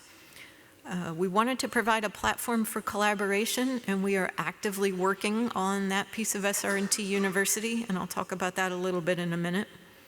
We wanted to identify relevant research data sets by country. We have a start on that. I really encourage you to make any suggestions. We could use some help with that. And then provide training regarding funding sources, and that's in the planning stages. So I hope that you contact me either today or Monday. I'll have a poster. I'll be in a poster session, or we can talk after the meeting. We'd like your feedback on new content that we're thinking about. Under the education or the classroom piece, you heard Susan talk about the developing brain. We are in the planning stages of talking about both a basic and an advanced course for researchers on nicotine's effect on the developing brain, and then a shorter course for policymakers on that topic. You saw that we had co-use of tobacco and cannabis, but we'd like to develop content on co-use of tobacco and other substances, including opioids. The funding and grantmanship education we talked about. Comorbidities. This summer, we're going to start developing a course on tobacco use after cancer diagnosis, but there's a lot of other comorbidities that we could talk about, from lung disease, cardiovascular, mental health disorders, so a lot of possibilities there. Collaboration tools. We do want this to be a collaboration platform. We are actively working to add discussion forums to some areas of SRNT University. We are planning some virtual poster sessions, and then a more formal program that we're talking about would be to match mentors and mentees. And all of these are to be added as resources allow, but we're happy to have your suggestions.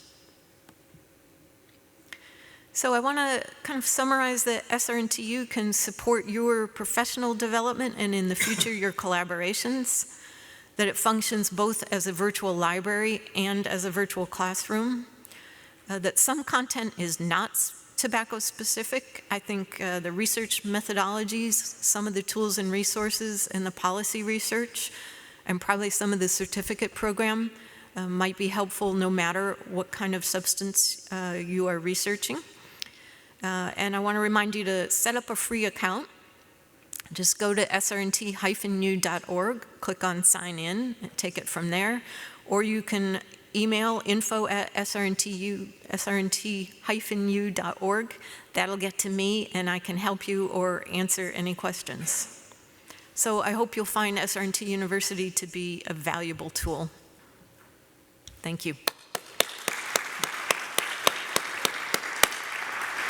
We've got time for a couple questions, and I'll take the chair's prerogative and ask the first one. So it's just such an impressive set of activities that you've done, and I'm wondering about the resources that you had to put it together. You mentioned a lot of volunteers. Is it all basically volunteers, or? It's all volunteers and me.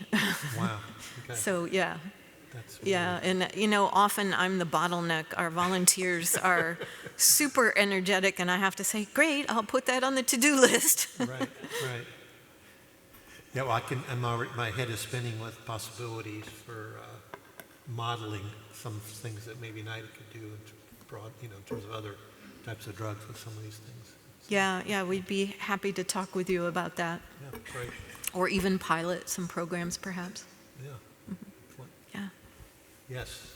Just really quickly, how are you monitoring the use and engagement with the site? This is also something that I'm learning a lot about. So we're doing a trial of some digital promotion, so digital ads and social media, and then using Google Analytics, and then our platform also has analytics capabilities. So what we're trying to do is trace where does the usage come from, and then how do they use the site. What I'm finding is that's not that easy.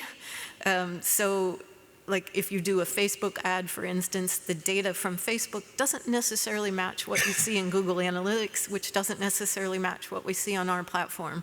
So we have a lot to learn about how to really track our, both the traffic coming in, where it came from, and then the engagement. So. Okay, thank you very much. Yeah, thanks to all of you.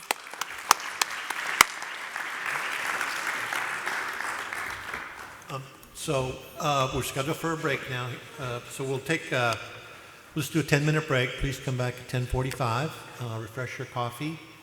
And if you need the restrooms, out the door and to the left. So see you in 10. Very nice. Thank you. This was a great opportunity. It was awesome, actually. Oh, good. Thank you. My goodness. Yeah, I mean.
Okay, I think we'd like to go ahead and get started with the next session. So please, please come and take your seats.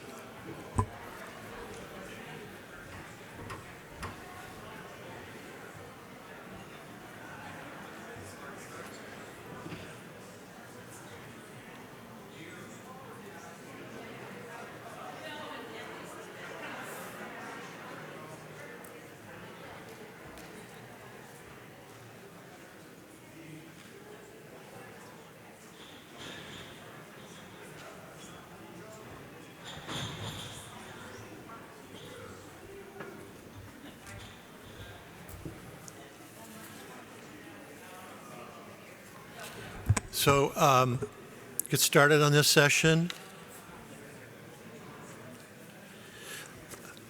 with the relatively recent changes in the legal status of cannabis in the U.S. and Canada. We thought this would afford a great opportunity to bring together some of the key funders and supporters of research and organizations interested in research binationally or cross-nationally or internationally to talk about what's going on and what some potential opportunities for collaboration might be. Canada legalized medical marijuana almost 20 years, 2001, so 18 years ago, and legalized recreational marijuana last year. And as I'm sure many of you are aware, the United States has had medical marijuana legalized, while it's still federally illegal. It's been legalized in some, almost every state actually. All but 4 states actually have some sort of legalized marijuana or marijuana product at this point in time. And 10 states plus the District of Columbia have legalized recreational marijuana. So lots of natural experiments are going on out there right now. And this affords, I think, opportunities to do a lot of research that will, I think, help further inform the future development of laws and policies around cannabis use. So, really happy to have 3 of my Canadian colleagues with us here today to make some presentations on their programs and some possible opportunities. The first presenter is Rebecca Jessman, who's the Policy Director for the Canadian Centre on Substance Use and Addiction and a leading expert on cannabis drug policy, decriminalization, harm reduction, substance regulations, and criminal justice in Canada. So she's going to give us the presentation from the perspective at the CCSA. Thank you. Thank you, Steve. So I'm going to set it up with a little bit of policy because I think that's probably a bit of a question in the room. But I'm not going to get too granular. However, I am here all day and welcome the opportunity to answer more questions or have further dialogue. 5 o'clock, maybe we can have a focus group. So I'm going to speak a bit to the policy context then. And just really briefly a bit about my organization. So we're a national non-governmental organization with a mandate to reduce the harms associated with substance use in Canada. Everything we do in partnership. So, I certainly recognize the value of the dialogue that we've had with our various partners today, some of whom we'll hear from with CHR, and also we've worked closely with Health Canada. So, in brief, one thing I'd like to highlight is the fact that Canada's legalization bill, so the Canadian Cannabis Act, nowhere in the bill will you see the objective of revenue generation. So it's very much based on the idea of promoting, protecting public health and public safety through education, information about youth, and through through avoiding the criminalization of young people, as we heard earlier, and also by reducing the role of the illegal market. So I sort of tried to sum up the regulations in one slide, and then of course they released new ones tomorrow. So now or new ones yesterday rather. So now it's in 2 slides. But so this was the Canadian Cannabis Act as it existed prior to yesterday. So the minimum age across Canada is 18. I'll speak to that a little bit further more. The cultivation limit is 4 plants. So any household can cultivate up to 4 plants. You can possess up to 30 grams of dried product or its equivalent in public. In most places, you can have as much as you want in the home, but some provinces have actually imposed possession jurisdictions, or limitations rather, in the home as well. The initial product forms were dried in oils, although I'll speak to the new regulations in a moment on those. The penalties, interestingly enough, if you transgress these regulations, go from a simple administrative fine up to 4 years in prison. So that's the maximum penalty if you are convicted of providing cannabis to a young person, for example. So those are the two extremes. In terms of packaging, we've gone quite strict, so really leaning more on tobacco than on alcohol regulations in terms of the product packaging. So plain packaging, child resistant, there's a set of mandatory warnings that must be included, and the levels of THC and CBD must be clearly indicated. There's also standardized cannabis symbol and excise stamps per province and territory to allow you to ensure that you're using a legal product. Advertising and marketing are also very tightly restricted. We have more ability to do that in Canada than you do here in the States because we're not subject to the same statutory regulations. So, breaking news. As of yesterday, the government announced the new regulations for edibles, extracts, and topicals. So these are new product forms that will be legal as of October 17th, but the rollout will actually be in December because there's a notice period during which the producers have to provide Health Canada with the time to review the newly introduced products. So we have introduced maximum THC levels, so up to 10 milligrams per package in edibles, up to 10 milligrams per unit or dispensed dose in extracts. So for example, if you have a vaporizer, it can't dispense more than 10 milligrams of THC per dose, and 1,000 milligram per package limit in extracts and topicals. Now, for the edibles, you can have, for example, 2 5-milligram cookies in one package with a total of 10 milligrams. It's that per package that's your cap. The product forms cannot appeal to youth. So, for example, you can have a gummy product, but the gummy can't be a gummy bear. This is also going to be reviewed on a case-by-case basis by Health Canada, so they haven't set up strict limitations, with some of the concern being as soon as you put out strict limitations, the industry is going to start kind of pushing the benchmark on interpretation of those limitations. So they're basically saying exercise discretion, exercise common sense, and we'll review on a case-by-case basis. Interestingly, the products cannot contain any health or nutrition claims, and this is particularly, interesting, of course, with the edibles, where so you can't claim that this product is part of a low cholesterol diet or something like that. For the topicals, so these are things that you can rub on, and we know with all of the rhetoric around CBD being the cure for everything right now, I think this is kind of important that you can't make any wellness claims about what health benefits that using the topical might have. So again, hot off the presses and happy to discuss more. So a bit of a context piece. Now, the division of authority in Canada when it comes to the cannabis regulations, at the federal level, it's essentially outlining what's criminal and what's not criminal and giving many of the various restrictions. But then at the provincial and territorial level, that's where the responsibility for really developing the distribution and sales regulations comes into play. And then at the municipal level, there's also, bylaw restrictions, for example, where can you smoke? And a lot of the enforcement responsibility, it crosses all three levels, but a lot of the enforcement in Canada does fall to the municipal levels. So that, of course, has various resource issues for the enforcement. I wanted to highlight why that's important, because there's some really key differences across the different provinces and territories. One of them is minimum legal age. So the provinces and territories have the ability to make stricter regulations than were outlined in the Cannabis Act, provided they don't go against the intention, essentially, of the Act. So the minimum legal age is 18 in the Act, but 19 in all of the other provinces and territories except for Alberta and Quebec. The reason for that is if you set it at 18 nationally, then if you're a 19-year-old, if they had set it at 19 and you were caught in possession, then you would then be subject to an adult criminal record. So again, with one of the objectives being to reduce involvement with the criminal justice system, putting the legal age at 18, avoids that criminalization of 19-year-olds. However, the provinces can go ahead and bump it up to 19 and apply administrative sanctions, for example, that don't have the same criminal justice repercussions that are going to sort of haunt that person for the rest of their lives. Interestingly, Quebec right now we had a change in government, and the new government is actually proposing an age of 21 versus the current age of 18. So stay tuned, that'll be an interesting transition. Home cultivation, so I mentioned that you can have up to 4 plants. Quebec and Manitoba have actually said, no, we don't want any home production in our jurisdiction. Stay tuned for the court case on that one, I'm sure it's coming soon. The retail model varies by jurisdiction. So the navy blue provinces and territories are where all retail sales and distribution is public, so that's government monopoly owned. The orange are where it's all private, so both in-store retail sales and online sales are private retailers.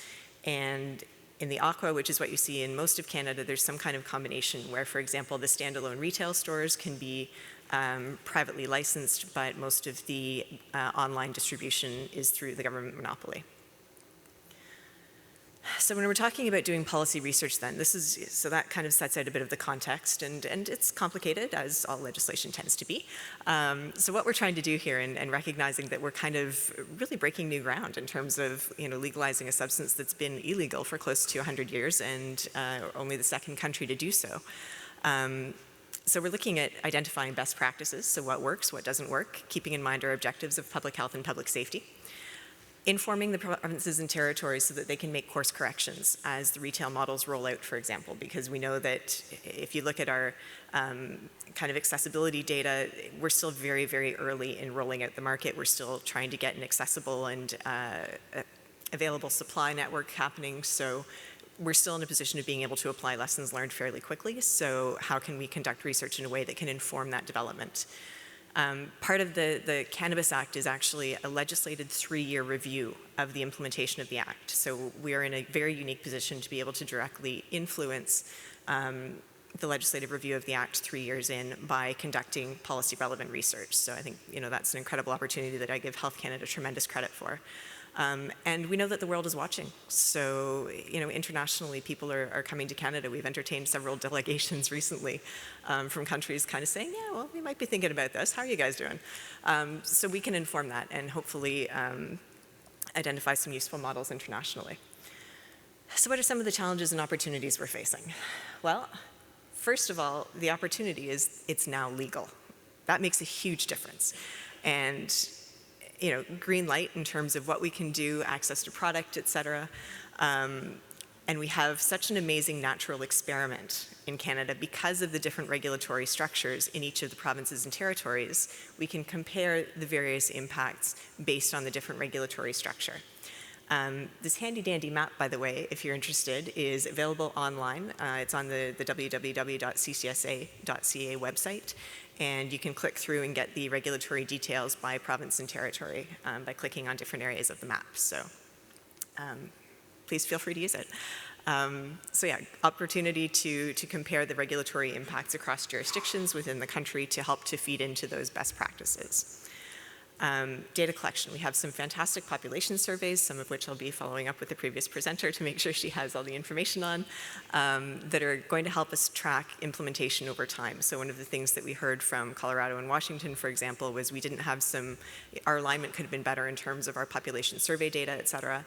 Our National Statistics Agency started collecting quarterly data the year prior to legalization and is continuing to report quarterly data at least until the end of this fiscal year, is my understanding. So that gives us sort of a nice tight kind of pre-post data for some of the initial implementation information. Various youth surveys, et cetera. We have some cohort studies that are happening. So hopefully, we have some data. Data's never going to be perfect. I'm sure I don't have to convince the room of that, but at least we have a reasonable starting point.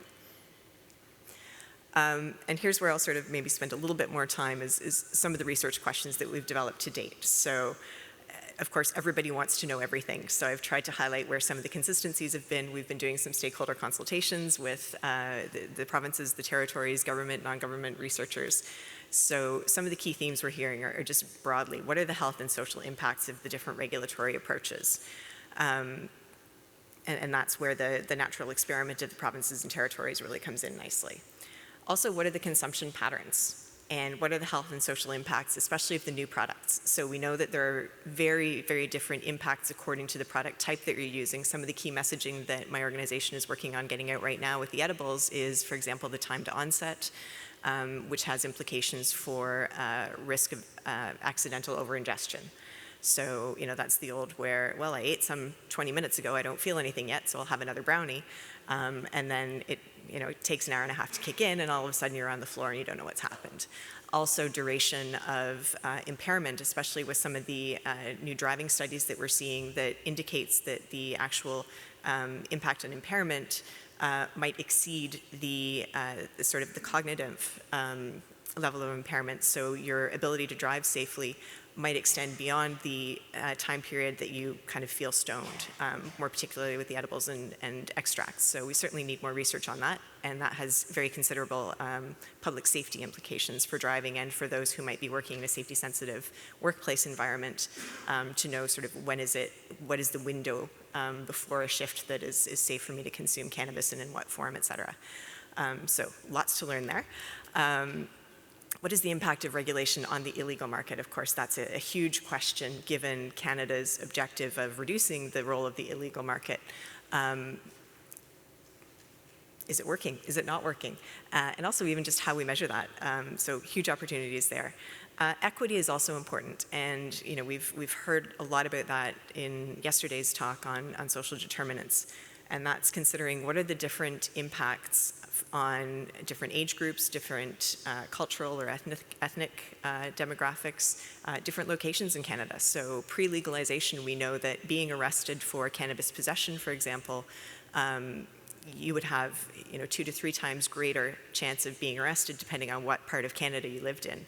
So are we making sure that the administrative sanctions are being applied equitably, for example? Or are we seeing some provinces where there are fines that are extremely high and being applied quite liberally versus where other jurisdictions are just looking the other way? So that has significant implications from a social determinant and structural equity perspective.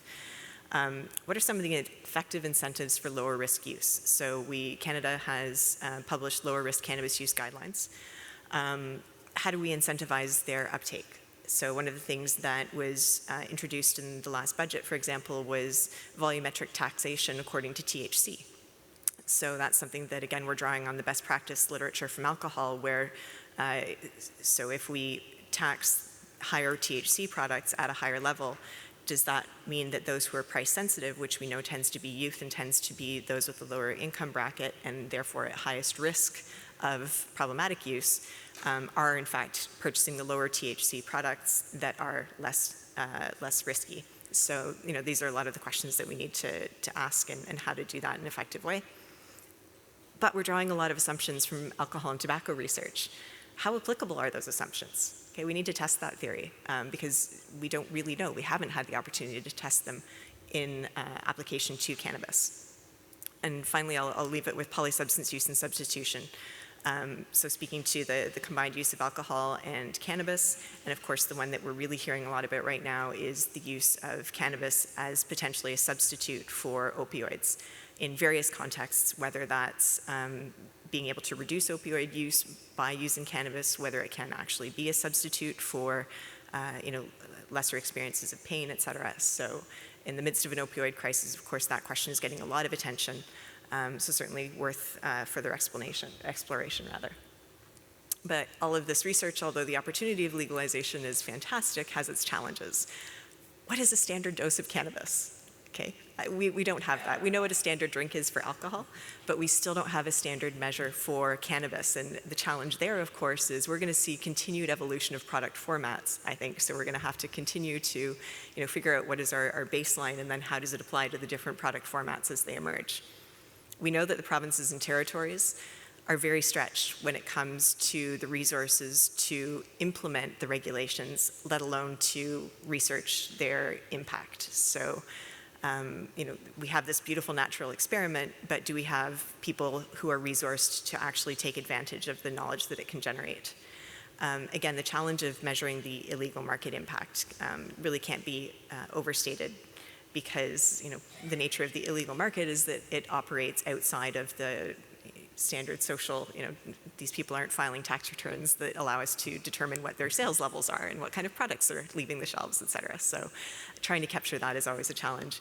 The role of industry, which is really interesting, because certainly when you look at alcohol and tobacco, there are a lot of concerns around funding that is funded by industry and the validity of any research that is funded by industry. But we also know that the cannabis industry is very much interested in moving knowledge ahead. So, and we have a lot of cannabis researchers who are very much interested in getting funding. So are there some ways that we can kind of bridge that gap? What are some of the restrictions that we need to make? And at the end of the day, how do we just make sure that we're not compromising the quality of the research that we're putting out? Although we have legalization in order to for an organization to distribute a product, so that would be for any sort of institutional research setting, you do need a research license. And we know that there's a significant delay in the processing of research licenses because, as you can imagine, there are a lot of people who are trying to get them right now and only so many people at Health Canada to process all of the licenses. So that's just a bit of a gap in terms of time delay right now. Disaggregation of data. If we want to look at equity, we need to make sure that we're collecting data in a way that allows us to look at equity. Are we asking the question about gender? Are we asking the questions about culture and ethnicity? Are we oversampling certain populations where we're most concerned about looking for differential impact? So we need to make sure that we're doing that from the outset because we can't go back, right? So those need to be questions that we're asking ourselves front and center. And as we're having discussions with the funding agencies as well to actually embed those into calls for funding to make sure that they're happening. And finally, just coordination of effort is a huge challenge because there's a lot of interest in cannabis right now. So there's a lot of cooks in the kitchen, which on one hand is great, but on the other hand, we want to make sure we're not competing for limited resources and not duplicating effort. Which leads me to some of the next steps and some of the work that we're doing at my organization, CCSA. So kind of with that, wow, all the cooks in the kitchen, can we get them talking? So we're trying to basically develop a bit of a network to get the diverse stakeholders in this field talking a little bit. And we're still very early days in terms of working through what that's going to look like, but I just kind of wanted to flag that it's something that we are working on.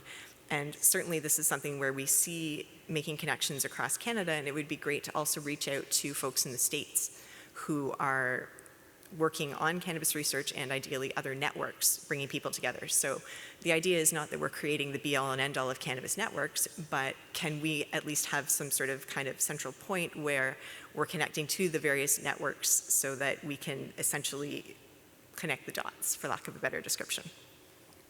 So we're in the stakeholder consultation process on that. We're working on a database of research. So this is something that's kind of early days. We're hoping to launch by end of summer, but basically looking at just a searchable online database of the cannabis research that's being done in Canada. So if I want to know, if I'm a researcher and I'm looking at doing a project on the impacts of edibles on young women, so I can, tag some of those keywords in the database, do a search and find out, is anybody else already looking at this in Canada? Or if I'm a policymaker or even somebody in the media who's looking for an expert to speak on a certain topic, then they can go through and find out who are the PIs who are working on these projects. And also hopefully, so be able to leverage this for greater communication, collaboration, data sharing, et cetera. And this will be available to anybody. So, if you're a researcher in another country and you're thinking, hey, it would be great if we could extend this study to an international site. Is there anybody in Canada doing work on this area? So stay tuned for this. It will also be available on the CCSA website. And I'm going to wrap up there, so I have lots of time for a question. This is our shameless self-promotion for the conference that we'll be hosting in November 2019 in Ottawa. We will have a late-breaking call for abstracts actually opening shortly, if it's not already, so that's something, if you're interested, check it out. And I welcome your questions and comments, and I'll just leave my contact information up while we're doing questions and comments. And please feel free to follow up with me electronically or during the day. Thank you.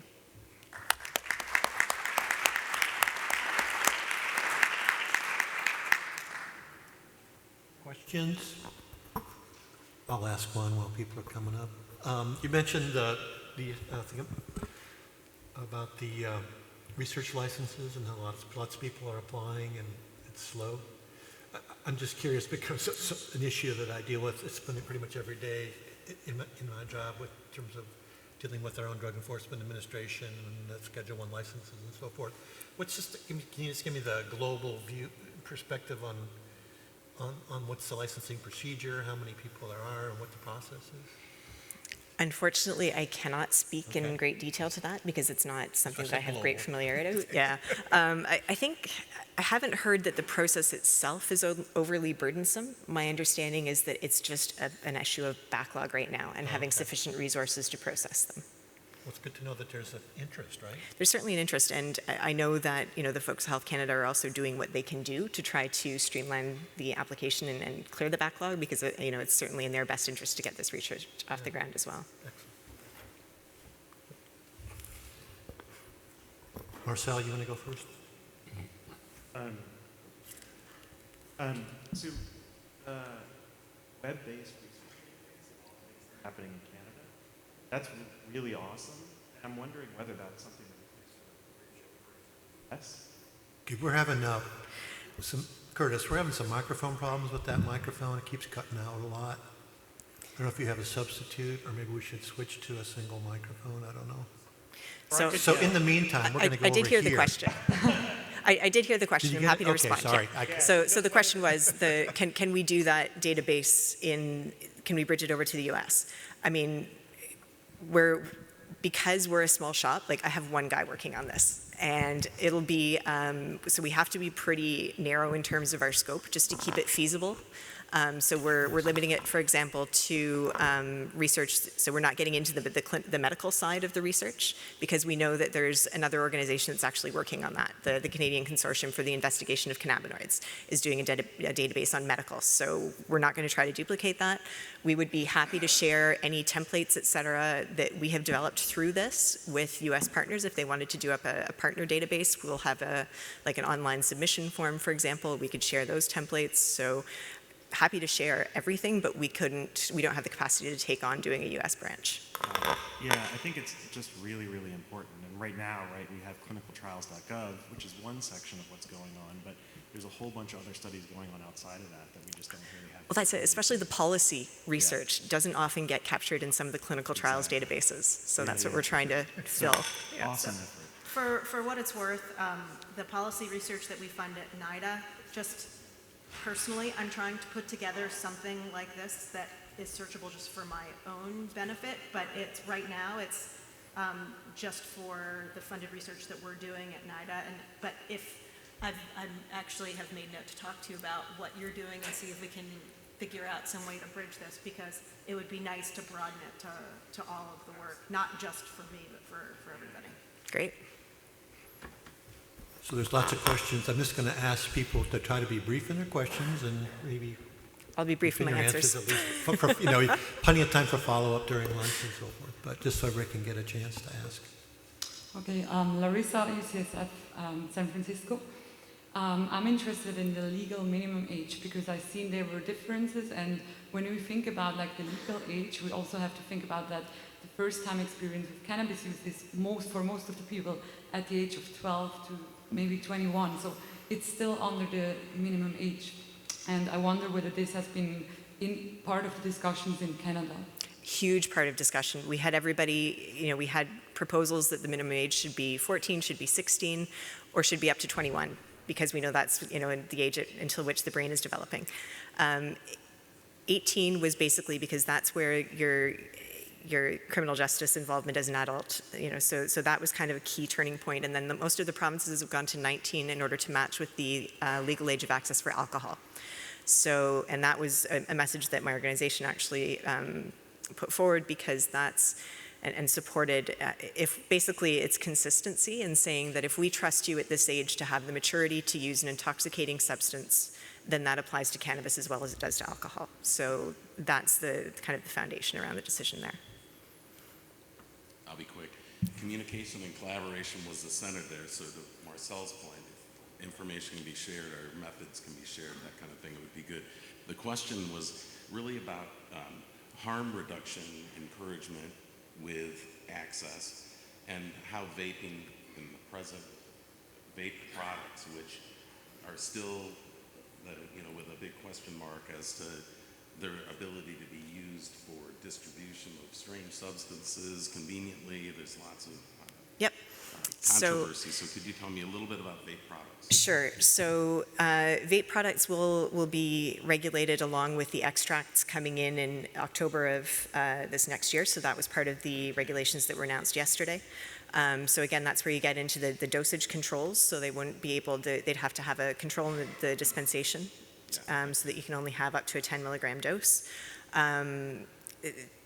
There's whole issues around product testing because we know not all vaporizers are created equally.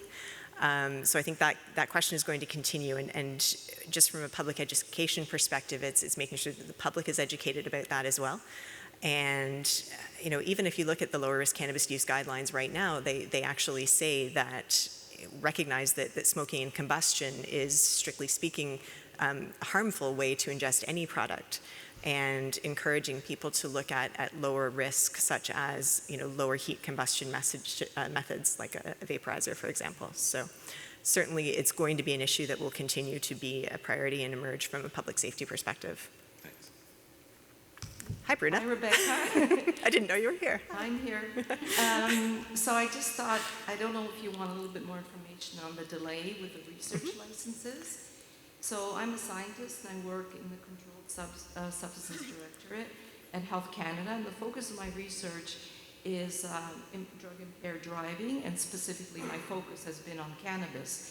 So I have a driving simulation lab, and I've been doing this research for close to 10 years. So when cannabis was delisted from our Controlled Drugs and Substances Act, which is the equivalent of your CDA, then all the people that actually grew cannabis as licensed producers, they no longer required an exemption under the Controlled Drugs and Substances Act, but they needed to apply for one of, I think it's 7 or 8 types of research licenses. So one of those licenses is a research license. And what I have to tell you is that my research has been very, very badly impacted by this whole migration process. Actually, I would say close to a year. And that is just not my experience. That is the experience of researchers throughout Canada. So just provided a bit of clarification. Thank you. Yeah, no, I'm one of the research projects that we're launching with Doug, who just kind of realizing that we're going to have to write in a year delay into the project and figuring out how to do that. Yeah. Great. Thank you. Hi. I have 2 questions. One is about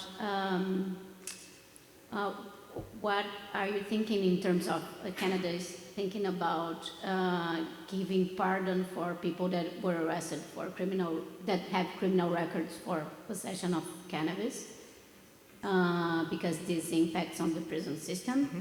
And the other question is, I'm concerned about the price of cannabis being too onerous for marginalized groups, which can lead to increasing inequalities, and I want to know. Yep. Big question, so I'll try to be quick. So the pardons, one thing that I would state, and that's kind of an interesting, the number of people who are incarcerated in Canada for possession of cannabis is virtually none. But that doesn't negate the impact, the lifelong impact of having a criminal record. So it's really more about the clearance of the record and all of the impacts that has from an employment, education, et cetera, perspective, housing, social services, not so much incarceration. So this isn't going to empty Canada's jails. But so I think it's important that we go forward and look at how we can provide a parity for those who have been impacted, who would no longer be impacted. There's certainly models in terms of how we've dealt with previous legislation on homosexuality, for example. So there's precedent. I think it's important that it moves through, but in a very solid legal way, because it's just from a technical perspective, it can go very wrong, which can then be challenged in the courts, and it's just going to lead us down a rabbit hole. So the challenge that they have right now is that the writ is about to drop on an election in Canada.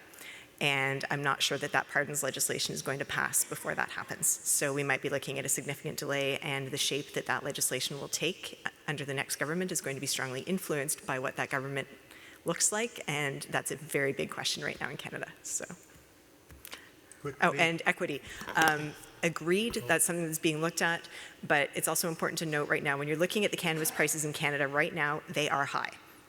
But we have a very limited supply right now. We have some severe supply challenges. So those prices are as high right now probably as they are ever going to be. They are only going to come down as the market stabilizes. So I wouldn't judge price concerns right now based on what the price points are right now. I want to see those markets level off and then start watching more closely. But I agree, the equity issue, that's one of the key areas to watch. George? One issue that I haven't heard any discussion about, and you probably haven't thought of addressing it, is how medical licensing boards are going to deal with a nurse or a doctor who comes up on a random urine screen, sometimes for cause, with marijuana in their urine. And I live in Pennsylvania, and the person would be placed in a monitoring program if they thought they appeared to be addicted to it, that they would be, monitored for 3 or 5 years. So that's something that we're actually very much cognizant of and have looked at in terms of policies in the workplace for various safety-sensitive positions. So not just medical professionals, but pilots, enforcement agents, et cetera.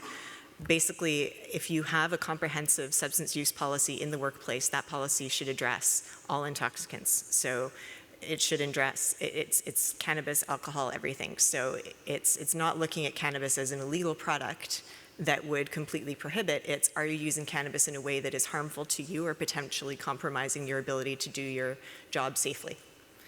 And making sure that there are appropriate supports available if that is the case. Okay. Hello, Petra Jacobs from NIDA. Thanks for the updates from Canada. I do think that this may be important for other countries to know what's going on and learn from your experience.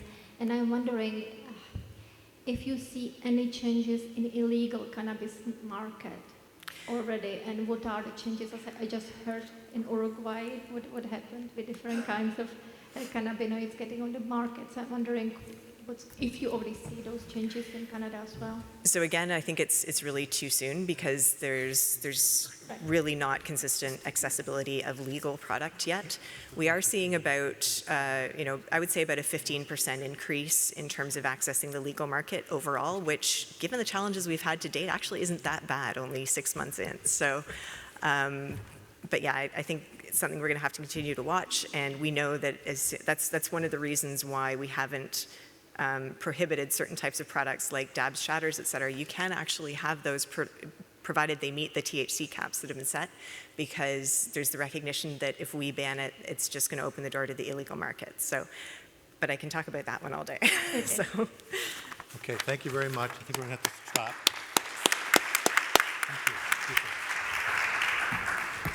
Thank you. Any remaining questions, try to catch Rebecca after the session. Thank you very much for a really interesting kickoff talk this section. Our next speaker is Nina Clooney. She's a pharmacologist and the team leader for partnered initiatives at the Canadian Institute of Health Research, Institute of Neurosciences, Mental Health and Addiction. She leads the CIHR cannabis research on biological and social impacts of cannabis legislation and regulation, and she's here to give us an update on what the CIHR is doing in the integrated cannabis research strategy in Canada. Nina.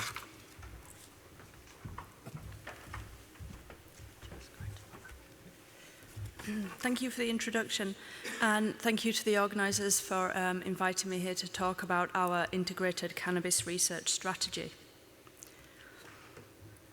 So I'll give a bit of background and information on what the Canadian Institutes of Health Research actually are and what we do.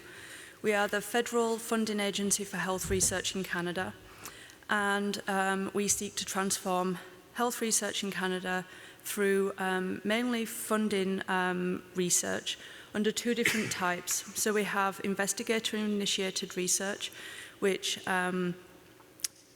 researchers apply to our open competitions to apply for funding for research in any area of health research. And that is the majority of our financial investments. The other types of research that we fund are targeted priority areas.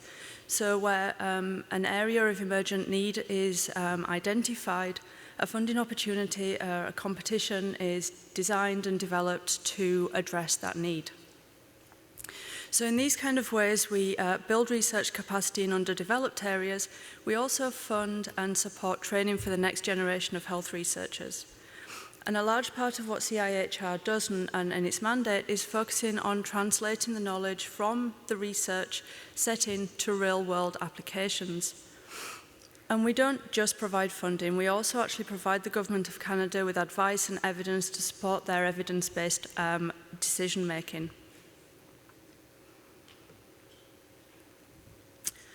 So this hierarchy chart shows the Government of Canada's science and technology portfolio, and I just wanted to show and highlight where CIHR actually sits within that. So CIHR is in the blue box on the left, and the other two federal funding agencies of Canada, the Natural Sciences and Engineering Research Council and the Social Sciences and Humanities Research Council, are on the right. The other two councils sit under the Ministry of Science, and we sit under the Ministry of Health. We also have very close collaboration with those two funding agencies and collaborate on funding opportunities with them regularly. We also at CIHR interact and collaborate with many of the other agencies and departments within the federal government's science and technology portfolio.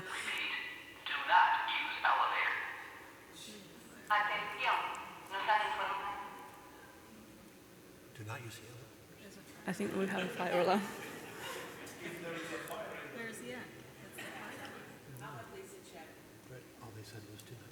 And I will continue in the meantime. We collaborate with many of the other agencies and departments within the science and technology portfolio that can be seen in the grey boxes. So CIHR is actually really well placed to have wide range and reach with our activities. So as the name implies, CIHR, the Canadian Institutes of Health Research, are made up of institutes, and there are 13 virtual institutes which make up CIHR. They have wide-ranging mandates which actually cover all aspects of health research. And each of the institutes has their own mandate and develops their own calls for funding opportunities and activities based on evidence needs in their mandate area. And that leads to the development of those priority-driven funding opportunities that I spoke about earlier. When multiple institutes get together and pool their resources and develop a research strategy, we call this a strategic initiative, and the Integrated Cannabis Research Strategy is one of these. So when cannabis was legalized and regulated in Canada last year, going into this, we knew that there was a huge need for evidence on the potential medical benefits of cannabis use, evidence for the potential harms of cannabis use, but also the implications that legalization of cannabis would have on behavioral, social, and ethical impacts for Canadians.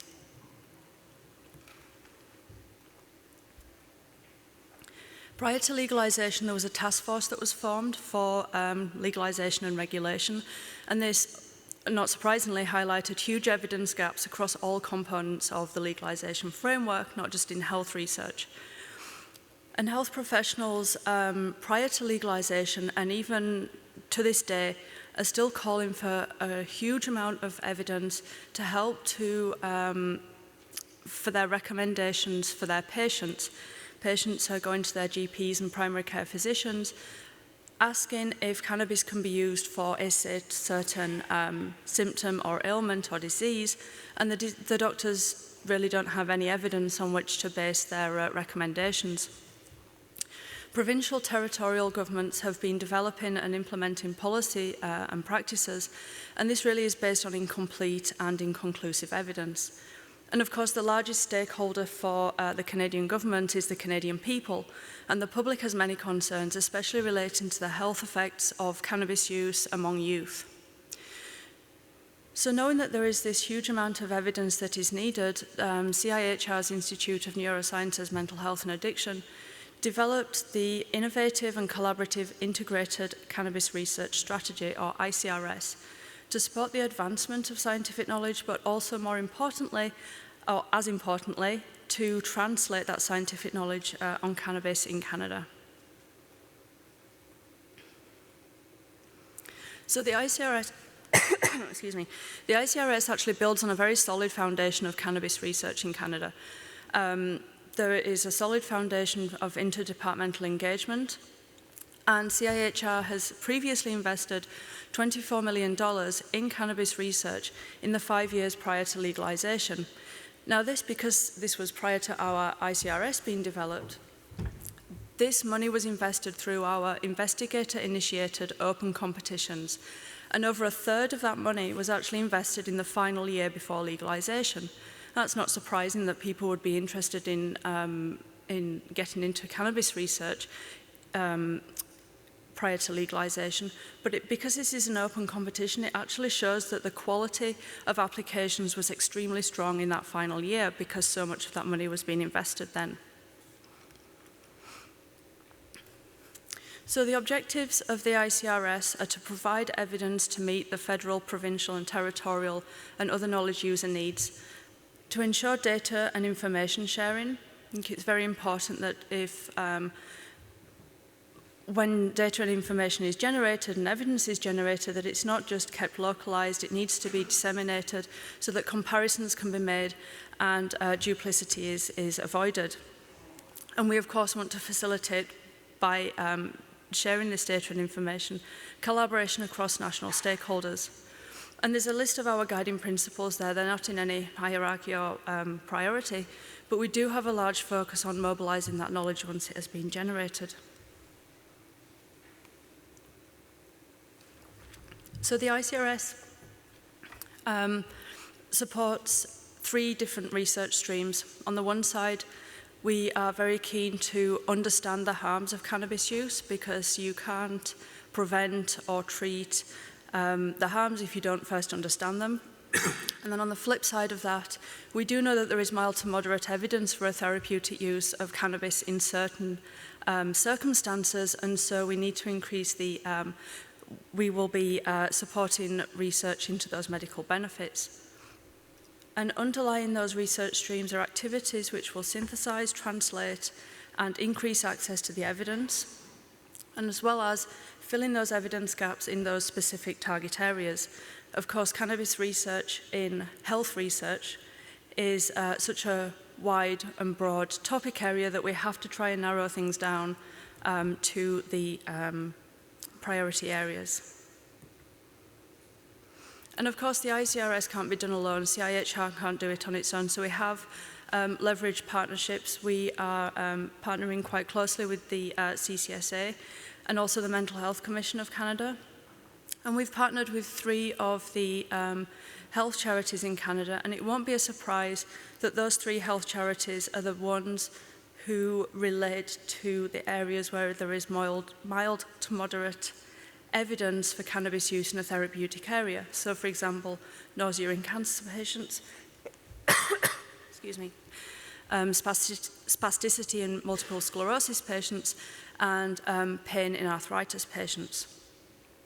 And then within the CIHR, we have 7 of the 13 institutes who have partnered with us to develop and lead this strategy.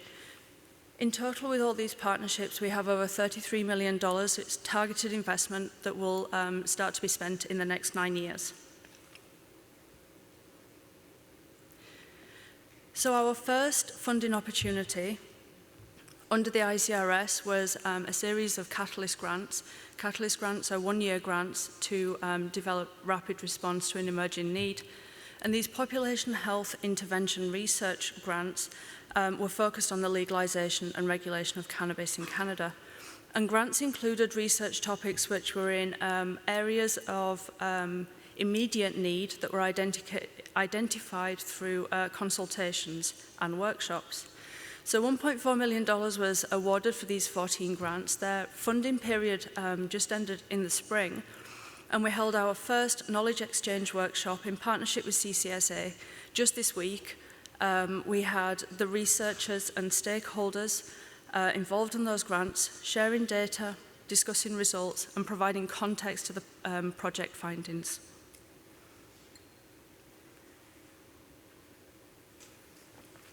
A second set of Catalyst grants has just begun their funding, and these were a rapid response to build cannabis research capacity and to fill further identified urgent evidence needs in different priority areas.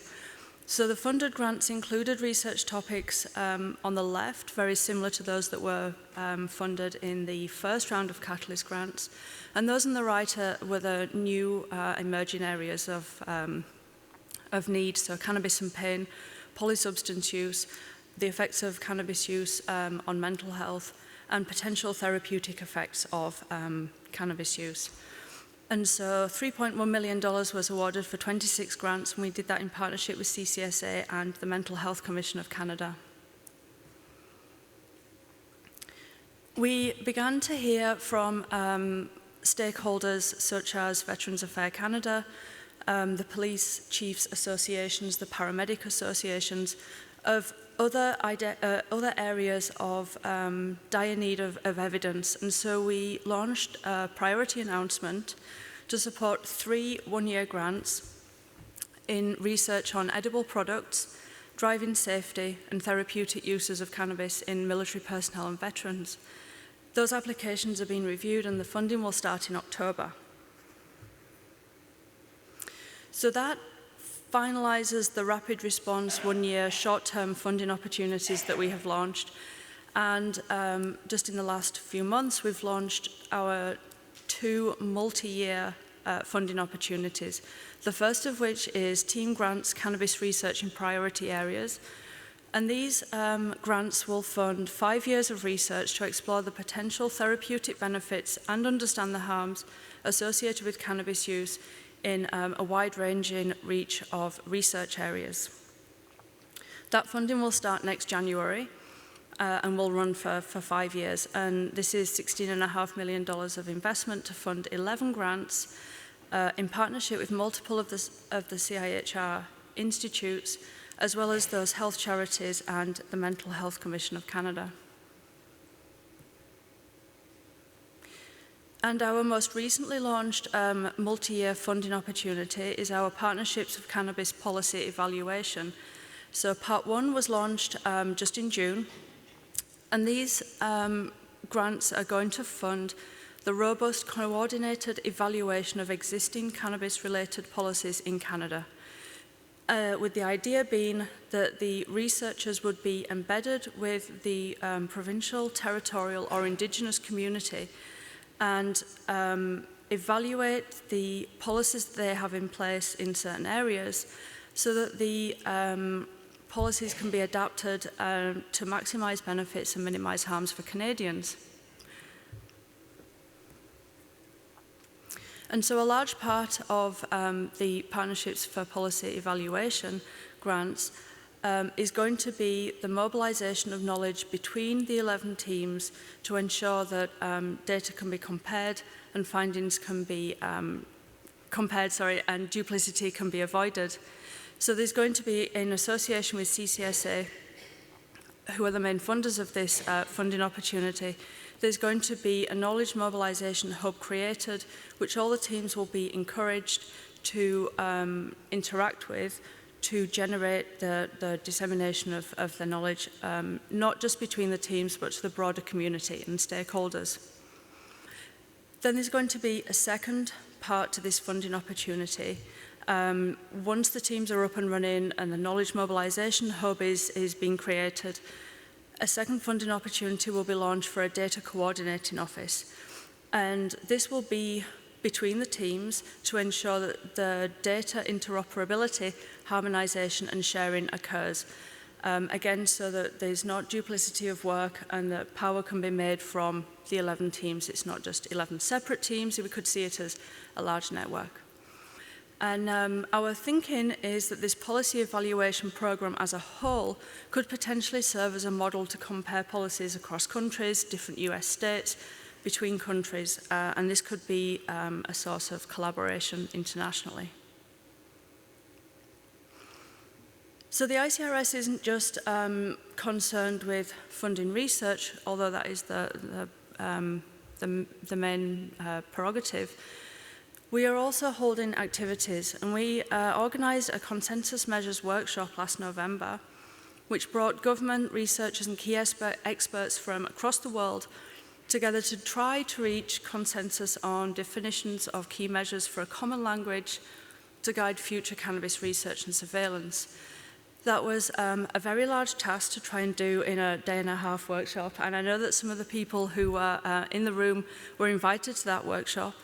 We collaborated on the organisation and the idea for the activity in collaboration with Health Canada, the Public Health Agency of Canada, Public Safety and Statistics Canada, really showing that what we're trying to do with the ICRS is broad-ranging and reach as many different agencies and stakeholders as possible.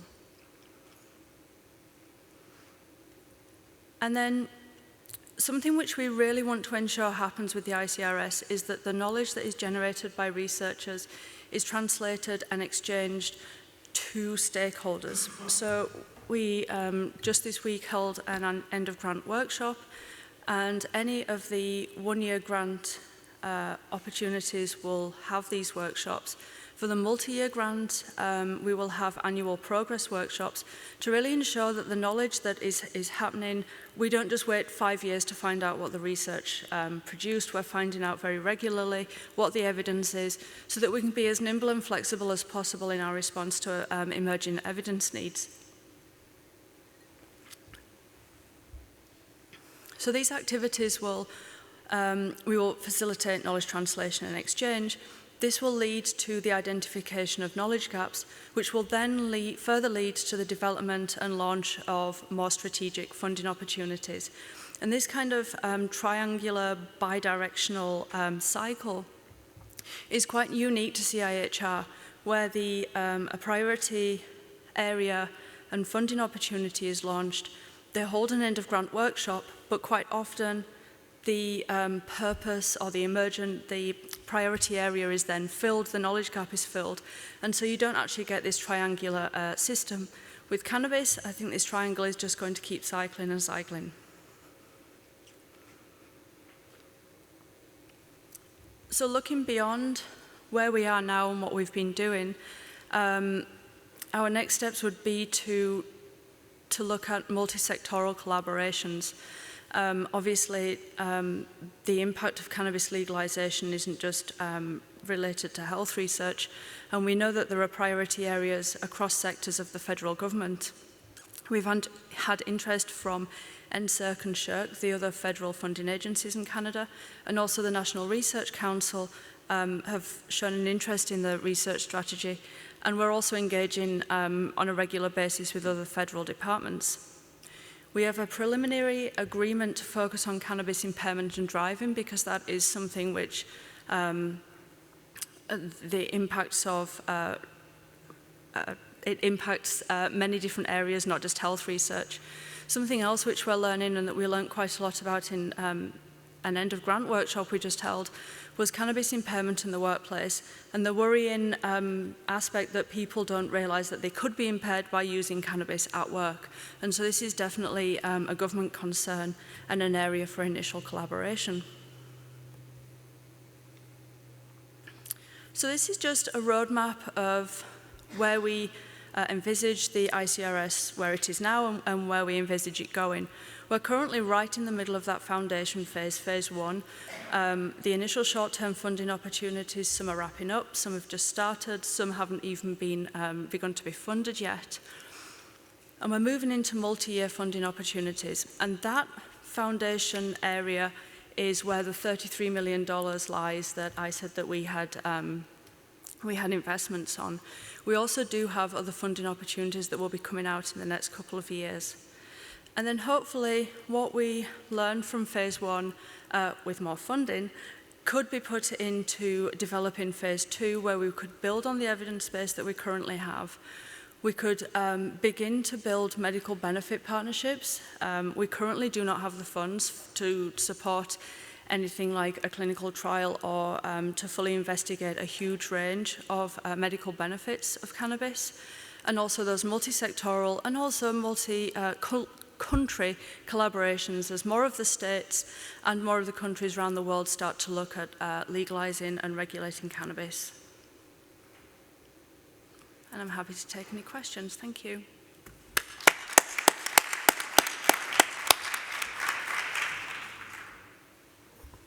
Yes, questions? Dr. Sates.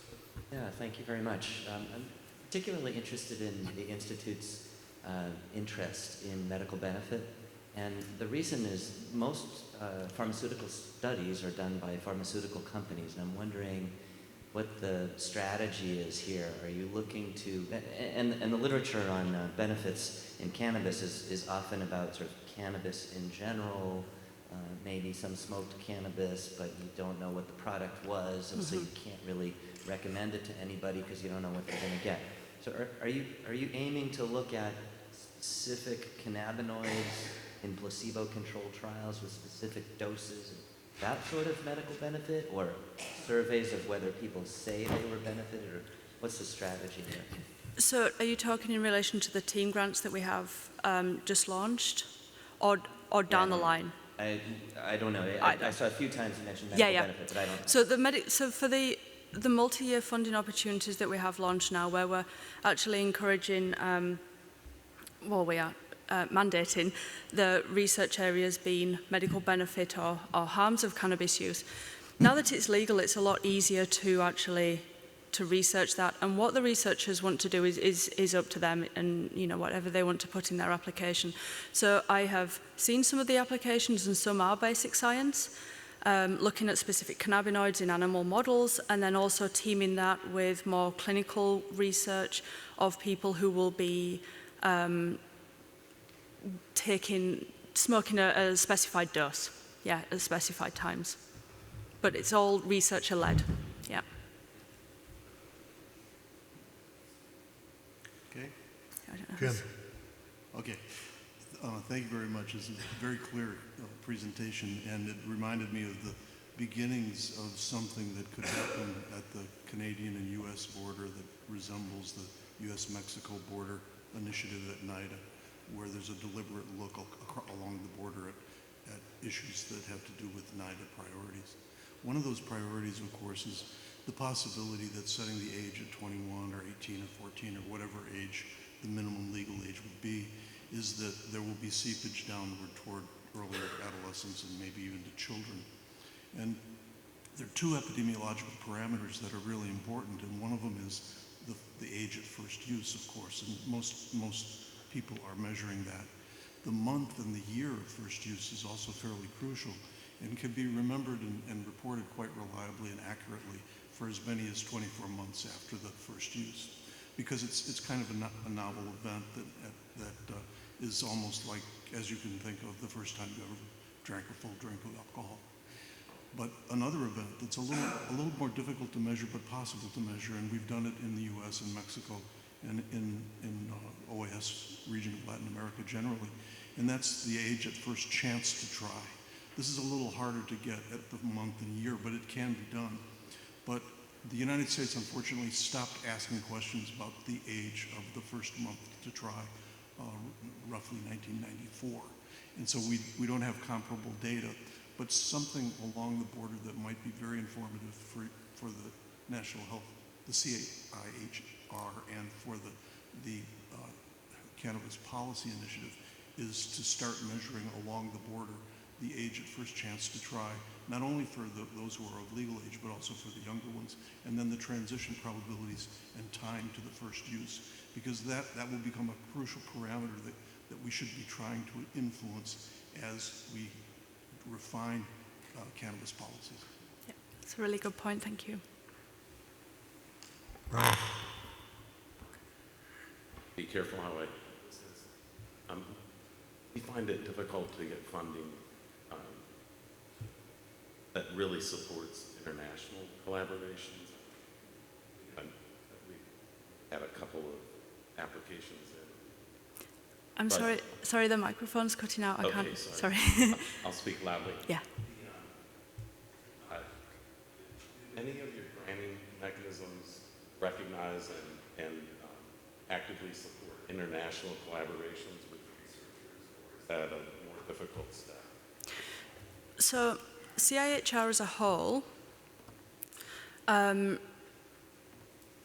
pays a Canadian institution, and then the researcher that is within that university. So there's nothing to stop international researchers being within the research team, but we wouldn't flow funds to different countries. And at the moment, the the cannabis funding opportunities that I'm talking about really are specified to Canada and the Canadian situation, just because legalization has just happened, so we have to focus on that for now.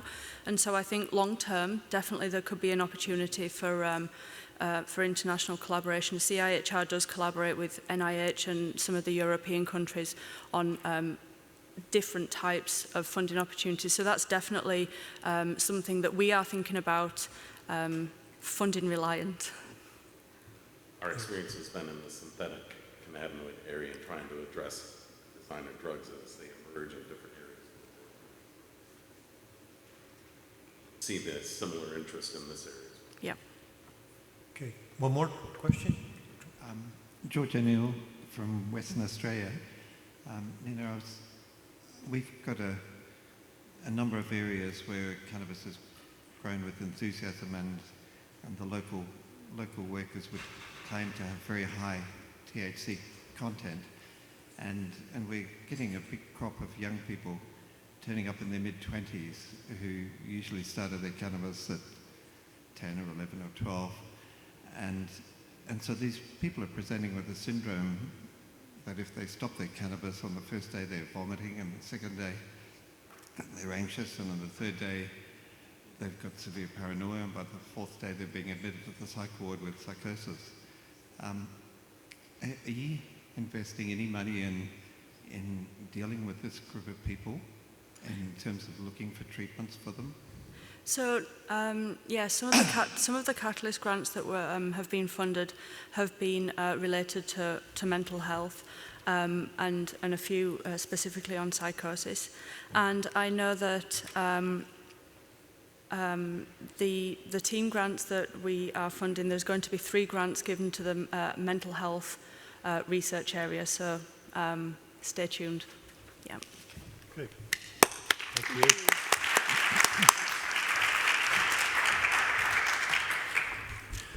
Thank you, Nina. Marcel Bond-Miller is an adjunct professor at the University of Pennsylvania. He's conducted research examining the interrelations between cannabis use, cannabis disorders, and post-traumatic stress disorder. He's also the U.S. medical liaison at Canada's Canopy Growth Corporation and director of cannabinoid research at Zynerba Pharmaceuticals. He's going to tell us a little bit about some ongoing trials and maybe a few other things. So, Marcel. So, hey, everybody. Just for disclosure, so I was at Zynerba Pharmaceuticals for a couple of years. I'm no longer. I'm now at Canopy Growth Corporation as Global Clinical Scientific Director.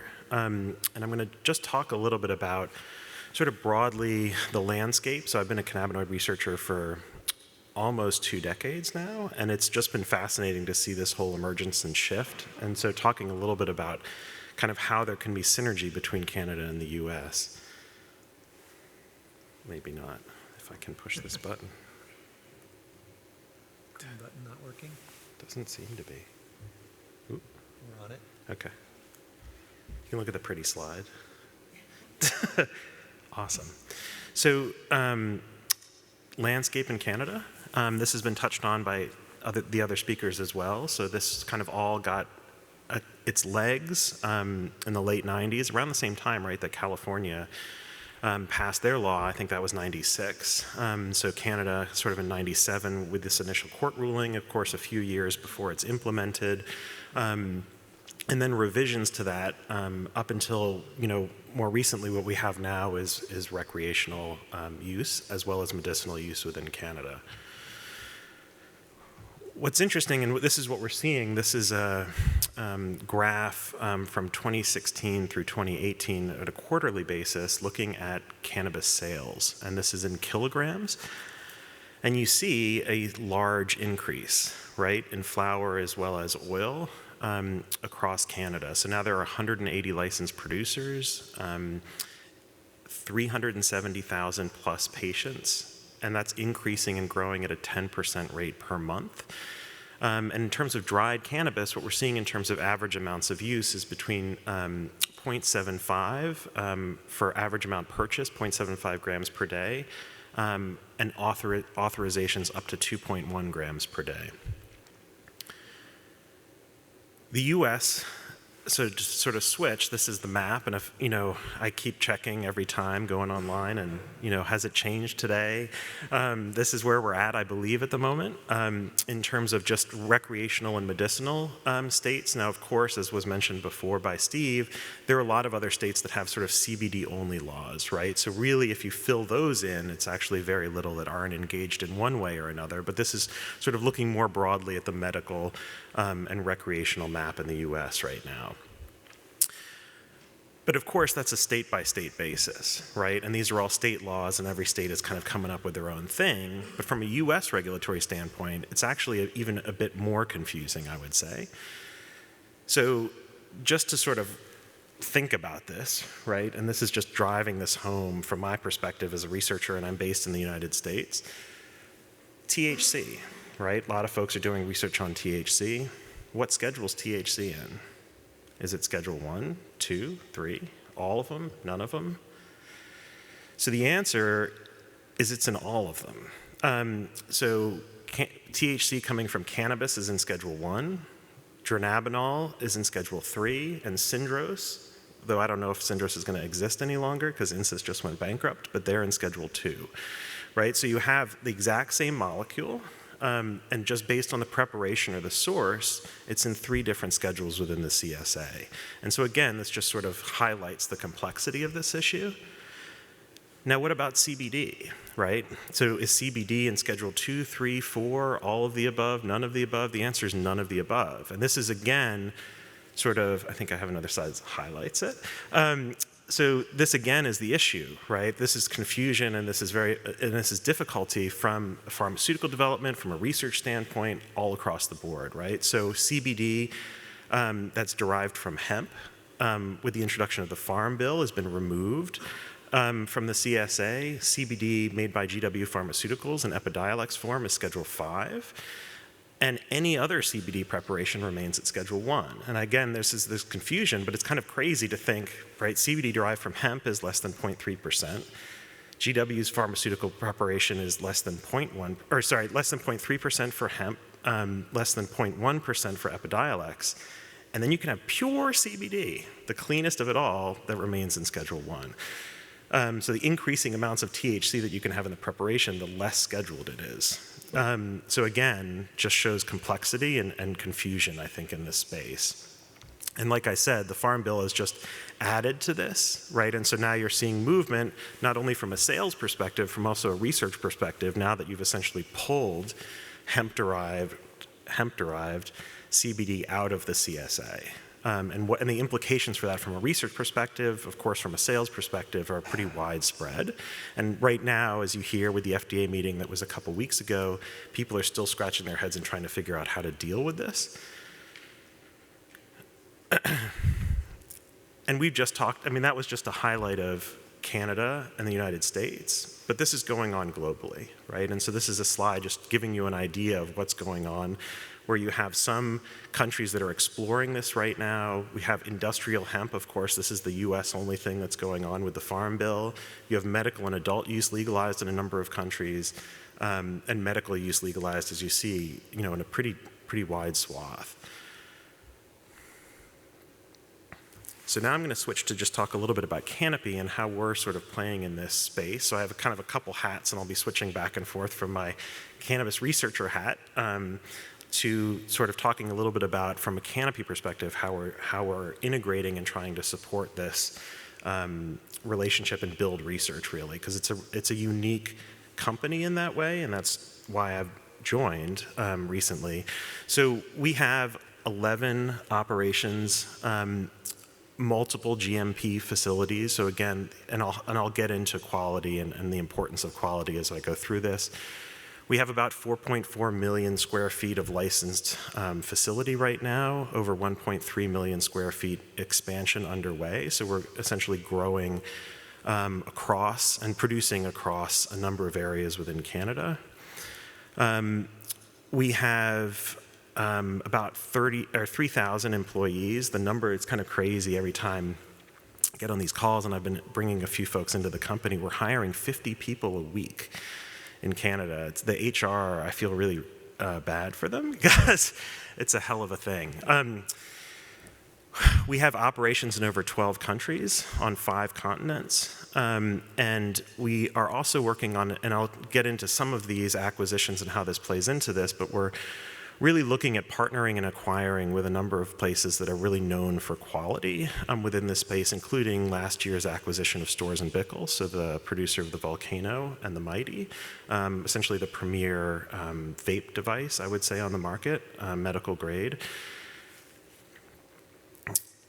And just to give you an idea of our global footprint and how that sort of maps onto that map before, we have operations all over the world right now and continuing to expand, including building up operations within the United States and, of course, our core operations within Canada. So now I'm going to talk about the fun stuff. So Spectrum Therapeutics. So Spectrum Therapeutics is a division of Canopy Growth Corporation. And Spectrum Therapeutics kind of, I think about it as sort of two sides to this. On one side of Spectrum Therapeutics is sales of medical cannabis. And that happens, globally. Of course, it's centralized within Canada as sort of the hub of this. But it has, we have operations from a sales perspective in a number of different continents. Again, all well-regulated supply, consistent clinical grade API, and we have education programs that support, medical education within this space. The flip side of this, and this is what I'll focus on really for the rest of this, leading into the U.S. integration and what we're doing there, is Spectrum Applied Research, or Spectrum Therapeutics Applied Research, or STAR. Mark Ware came up with that at a meeting. We were bouncing ideas off.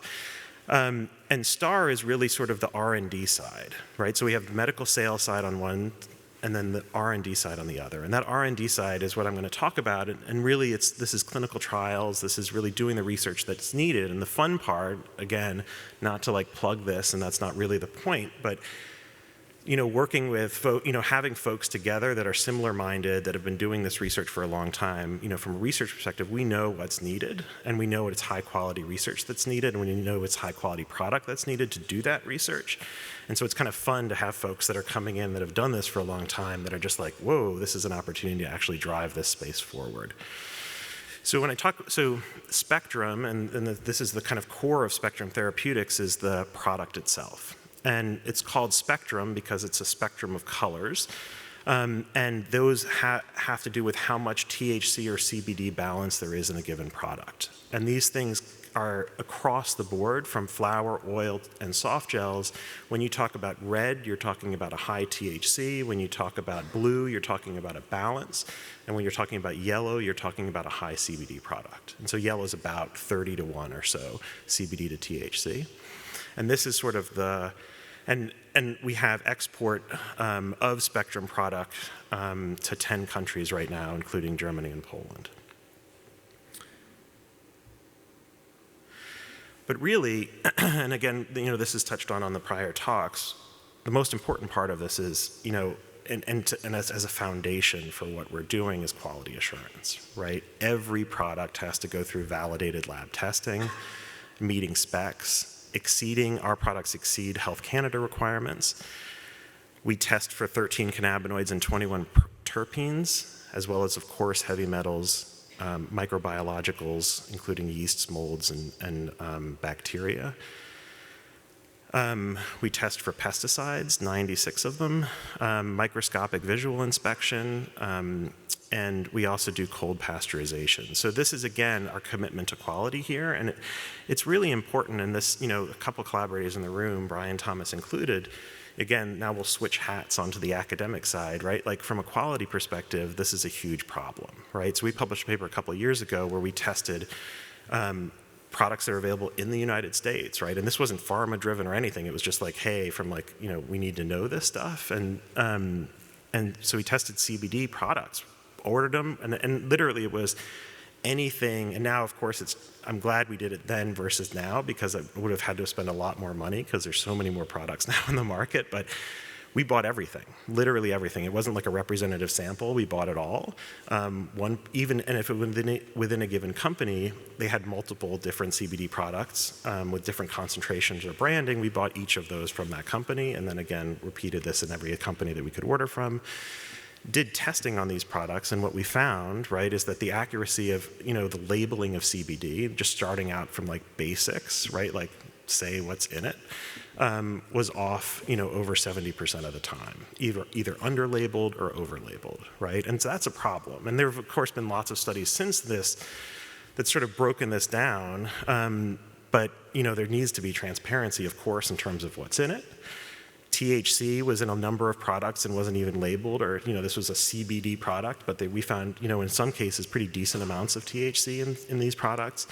That's a problem, right? And since then, there have been numbers of studies and more, and there was some interesting data that was actually presented at the FDA, some stuff that's going on in Mississippi and other places, where they're sort of replicating and extending this work to look at finding essentially lots of contaminants and all sorts of other things that are in these products, heavy metals, et cetera. And so again, quality assurance and quality control is critical, and we really can't be messing around given the wide breadth of use. Again, importance of safety, we have a pharmacovigilance program. So there's a global pharmacovigilance program, and we do this, right, so that we can capture adverse events, any serious adverse events with our products worldwide. And this was implemented within the past year. We're actually presenting some of this data at ICRS. But again, we need to be doing this. And like Canopy, this is great, and this was an initiative driven by Mark Ware when he joined. We need to be doing this across the board, right? Any company that's in this space needs to have a pharmacovigilance program. This was, repeated again and again within the FDA meetings, and we're committed again to that piece of it. From an R&D perspective, and I'll try to be, I should look at the time. All right, I don't want to hold up your lunch. From an R&D perspective, really we have a global mandate to do pretty vigorous research. And in my role, I sort of drive this globally. And it's pretty exciting, honestly. It's like the sandbox, right? It's like what we've, like for years as a cannabinoid researcher, you're like begging, and trying to get money to do this thing or that thing. And then finally you're like handed this and you're like, go. And so it's really cool to sit here and build very rigorous research in a number of different areas. And the reason we're doing this, and this is just a quick aside, is just the range of conditions that people are using for. This is a study I did a number of years ago. This was in San Francisco. And I'll just highlight the conditions, right? And this was one of the early ones. I think there was one or two before this, and this has been repeated and over and over again, but like this is what we're talking about in terms of use from a medicinal standpoint, right? Anxiety and chronic pain flip-flop between number 1 and number 2, but these are the top 10 conditions, and you see this doesn't add up to 100, right? It adds up to several hundred because people are using for multiple different reasons. And this is again why we need the research, because the research is really lagging. And so we need to be thinking about medicinal cannabis, and we need to be thinking about, all of these possible conditions for which you use, but really getting the science nailed down to understand all of these factors that have just been talked about that was you raised in your point, right? Like, what's the formulation? What's the dose, right? Like this has not been thought about really as a, in the more traditional medicinal space, and that's why you have a lot of providers and physicians just saying like, I'm not going to recommend, like, what am I recommending? Cannabis, right? Like, what is that, right? I mean, there are 120 cannabinoids in the plant, plus terpenes, plus, right? And this is the problem, is that like, as states are legalizing, and these are just a number of conditions that are legalized in a state level within the United States, what we know about is stuff that's really been driven by pharmaceutical research, right? We know that, dronabinol and the story about nausea and vomiting.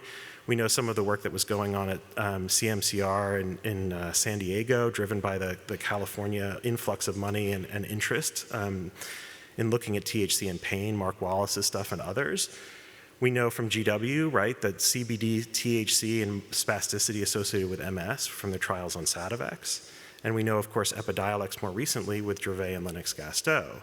And that's been a huge influx, right? But what we don't know about is all the rest of it. That, and Ryan Vandream, was texted me like yesterday. He was looking on CNN's website and it popped up on his screen as an ad on their thing that said, use CBD to reduce your anxiety on CNN's website, right? And it's just like, what's going on? And reality is when you look at the data, right, there's actually, CRIPA did a couple studies, there's some other things going on, but there's not a whole lot speaking to, CBD's impact on anxiety in a clinical sphere at least. PTSD, depression, psychosis, we have some hints that CBD may be helpful for these conditions. And then it just keeps going down the list, right? Autism, this is of real interest. I think one of the new areas that's blossoming right now to follow what's been done in epilepsy.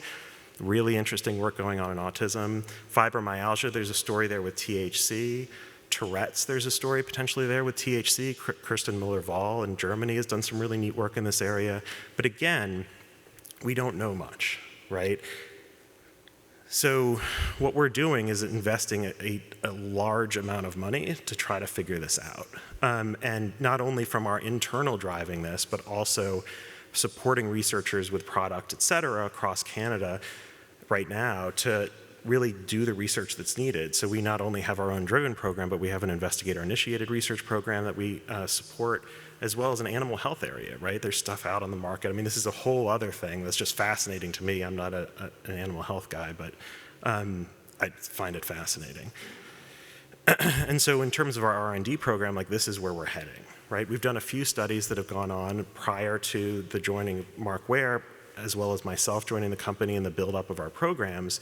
But what we're moving to is a very large investment in really high quality research so that we have a better sense of what's going on. And think about these sort of as proof of concept, if you will. Let's look at a whole bunch of indications for which people are using. We have the data on what people are using for. And let's build this up and let's support it from a the traditional clinical development standpoint, a natural health product, investigator-initiated research, non-clinical or preclinical work, as well as real-world evidence. That's the yellow there of tracking people that are out there and building upon, supplementing our pharmacovigilance program. And so, oh, it looks better there. Okay, good. Clinical trial snapshot. So again, this is just it gives you an idea of how we're really trying to utilize and support all our different regions and looking at all sorts of different conditions for which people are using. And again, high quality research so that we can better understand what's going on.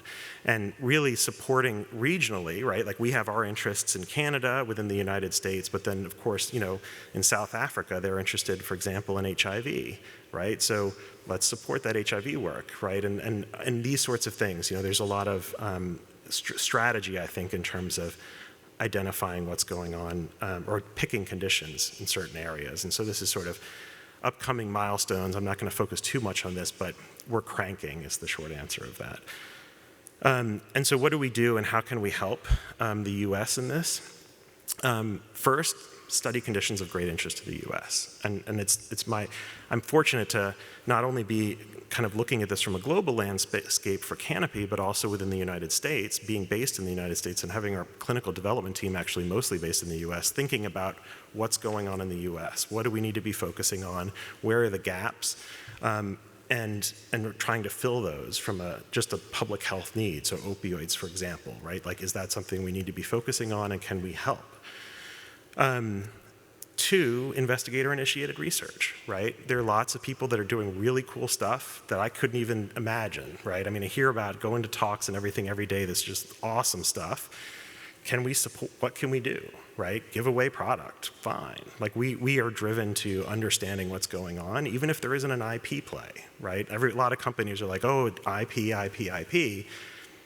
We need to drive the science forward, right? And we're committed to that, and that's really our approach here. And then third, we have a social responsibility here. And so supporting, patients and supporting organizations, I put Realm of Caring up here because we just recently donated to them, but patients and, organizations that are supporting patients, right? Because patients don't know what's going on. They're not, their doctors that they're talking to don't have a good sense of what to recommend or whatever. And so they're organizations that help support using research to help inform patients, this is where the data is, developing continuing education programs, et cetera. Almost done.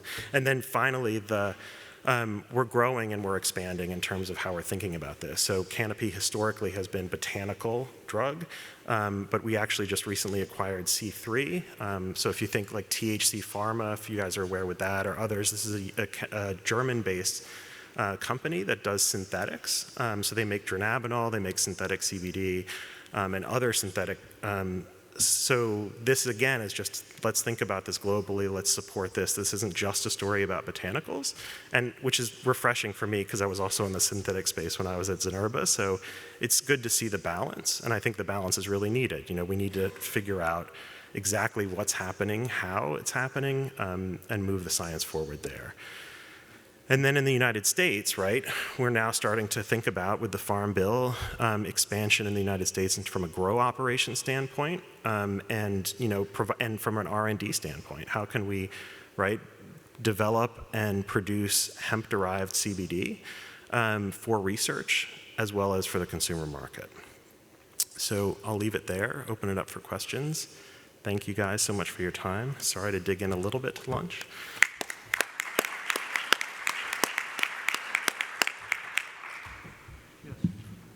Hello, thank you for your talk. I saw that you have some research projects and clinical trials going on in the Latin American region. And I don't know if this applies to other countries, but are you partnering with academic institutions or institutions that actually have been recognized that have a scientific rigor?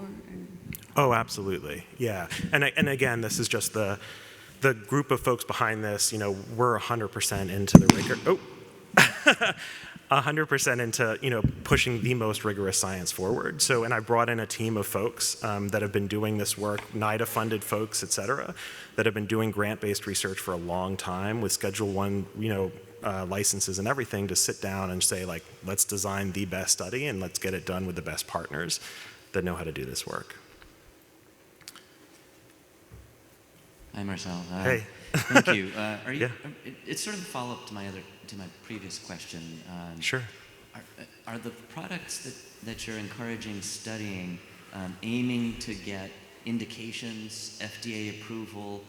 Are they on that track? Is this a pharmaceutical company doing pharmaceutical studies, or is this about sort of like the long history of studies of herbal products, sure, where we do studies, we find out, oh yeah, this black cohosh may or may not work, and you can go buy it at your local store? Or is it really both, and could there really be some clarity on that? And I'm guessing the answer is both. Yeah, the answer is definitely both. So the way we've approached it right now from an R&D perspective is we're studying products that are available on our Spectrum, from our Spectrum brand, and there's no IP there, right? I mean, you can't, this is the reason why, Epidiolex went for, GW went for Dravet and Lennox-Gastaut, because they were orphans, so they could protect them, because from a plant standpoint, there's no IP protection. So we're doing, just at the start of this, just looking at a number of different conditions, the information from which we can then use to determine whether we want to move into a more traditional drug development path. But right now we're just focusing on existing products and not really concerned on the IP space. Petra, Yeah. Jacob. So I looked at your research portfolio, and I'm wondering if you are also looking, or if you are planning to fund some projects, research projects that are looking at marijuana use disorder or other effects caused by marijuana use. Yeah, so what was cannabis use disorder? Is that what you said? Yeah. Perfect. I just missed that for one. Absolutely is the short of this. So, my work initially in the cannabis space is I looked at, cannabis use disorder, for numbers of years. And really when we're thinking about this, and this is why we have a pharmacovigilance program and why we're thinking, and really trying to understand differentiation between, THC heavy, CBD heavy combinations, not just from a therapeutic perspective, but also from an abuse liability perspective. And we just brought in, for example, the guy, Ryan Lanier, he did the abuse liability stuff for GW when they had Sativex and Epidiolex. Like, we're studying it, we're tracking it, and we're trying to minimize risk for the development of things that are, of course, a critical problem in this space. Mm-hmm. And are you also looking at treatment of cannabis use disorder? We have not yet. It's a question, and a good question. It's a tough space, right? I mean, there have been people that have looked at this, Dave Alsop and others, right, and trying to figure out whether cannabinoids could be used, at certain doses or whatever for cannabis use disorder. The evidence is a little bit mixed, but open to it for sure. Yeah. Hey. Marcel, your product line, Spectrum Therapeutics, reminds me of the Spectrum Research cigarettes. Right. I think NIDA probably had the rights to Spectrum. Are you saying that I should watch my back? Right. Well, I think the aim Spectrum came from a range of nicotine, sure. unique dosage formulations. And in that instance, they used genetically modified material, blended it with conventional, and they could cover about a 40. You had mentioned, I think it was maybe said, but it would be interesting to put those numbers up there so that we get an idea. Absolutely. And I do know that there's genetic manipulations that are preventive, that you can double the chromosome number in plants and get right. That produces. So then you could manipulate those ranges that are available experimentally so that investigators will be able to express maybe unique combinations to give further indication of how these things contribute across that. And then, of course, it could extend to the phytocannabinoids. So I think that it's very interesting, the branding and the color coding. Right. But it goes to something that I think helps. And the FDA is used very effectively, right, in all of these recent studies that have indicated that by reducing nicotine exposure to you can influence right. use liability. Exactly, right. And so I think great point and comment, and I can, if people are interested, kind of break down the ingredients list of each of these and kind of where the balance is of THC and CBD. The kind of cool thing is that, as you see, there's a number of different products, but actually the balance and the ratio of THC and CBD is one that's genetically the same from the plant perspective, right? So the plant that's used for the blue is the exact same ratio of THC and CBD that's carried all the way through into the ratio that's in the oils. So you can have that consistency from flower through, and again, looking at the genetics and improving in the genetics and our understanding of this and growing. But you're right, I mean, really the spectrum, the sort of idea for spectrum, though maybe it was influenced by other stuff that was going on in the past, and I wasn't part of that, but really it's from a communication to physicians, right? So like when you're talking about cannabis, right, or like, oh, use this or use that, like what does it mean? And sort of thinking about this from like a simplistic patient and doctor perspective, in terms of like, oh, you need red because, high THC has been shown to do da da da da da da da, and we can say you need red for this or you need yellow for that or whatever it is. Hey. Thank you for a brilliant talk. I would like to ask you about, you told about areas in which we have no knowledge or little knowledge. Right. But I think I missed the substance abuse area. Do you think it's a good area for methamphetamine, cocaine, and other drugs of abuse? This is the first question. And second, I know that you are very worried with American people, United States. You talked about your main objective, but do you consider to advance to other markets, for example, to Brazil? It's a huge market for crack cocaine, for example. Yep. So yes and yes, I think is the short. The longer answer is absolutely, right? I've been intrigued, particularly within the past couple of years, at what's been going on in the substance abuse space. Everything from the study by Bert Weiss that looked at transdermal administration of CBD on alcohol and cocaine, really fascinating preclinical work, all the way over to what's been going on now is folks that are starting, Yasmin Hurd stuff and others that are starting to move into this space, Kelly Dunn, et cetera. And I think it's really fascinating work, and we really need to be thinking about this from a substance abuse perspective, and expanding to markets within that space that have a great need, and that's like I mentioned for opiates in the United States. I mean, there are lots of countries here that have serious problems, and if this is something that can help, like let's find out and let's get it out there. Thanks. You're off. Yep. Thank you. I know we could go on and on. I thank you all for your patience. But I know you're all wondering who this nice lady is that's been sitting up here with me this whole time. I want to introduce Marcia Lopez, who's the chief of the epidemiology branch at NIDA, one of the key contacts at NIDA on the marijuana issue in general. She's been kind of in charge of our marijuana policy research, and I asked her to come and co-chair this with me and ask her to make a few comments in terms of what she sees and her perspective on this from NIDA's perspective. So, Marcia, thanks. Thanks for sticking around. I will be very quick. I just wanted to make a couple of points. Thanks to all of you for being here and for our speakers. All of that information is always so interesting and it's always so new to me. Rebecca alluded to all the cooks in the kitchen that they have there, and that's in a country where, in theory, the country itself kind of even agrees on something. So in the US here, we've seemed to have like all the cooks plus all the restaurant staff plus all of the people who are eating all in the kitchen trying to do the same thing.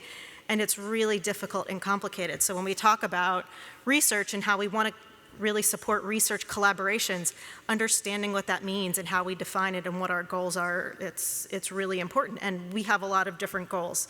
So I really wanted to stress that at NIDA, we are very interested in collaborations with our Canadian colleagues and trying to figure out how we can learn from the things that you all are able to do that we don't have the ability to do in particular. So, for example, we don't generally have the ability to get information on potency or on dose or on those sorts of things. And when we talk about cannabis outcomes or marijuana use outcomes, it's pretty much meaningless without having those pieces of information. And so to the extent that we can eliminate redundancy and learn from each other in ways that you have information and we have information, it would be really helpful. So part of the challenge there is in sharing of information. So we heard a lot about the different initiatives going on at CIHR, and I would love to know how to hear what came out of those workshops and what came out of all of those grants and what you all are learning. And then we can share information about what we're learning. And as I mentioned, we're trying to figure out some sort of database in the same way that you are, just on a limited basis. So how we get all of these different government health agencies, the researchers, the private companies, all the people who are working in this cannabis space in different areas to really talk to one another. And really looking for opportunities to drive the research and our understanding in this area forward. So that's really all I wanted to say, and I encourage anyone who is interested in research in this area to please get a hold of me or someone at NIDA, and we'd love to fund your work. Thank you. Right. Thank you. Thank you, Marcia. So, okay, so that brings to an end our morning session. We're going to start again this afternoon at 1:45. I'll see you back then. Anything else I should say?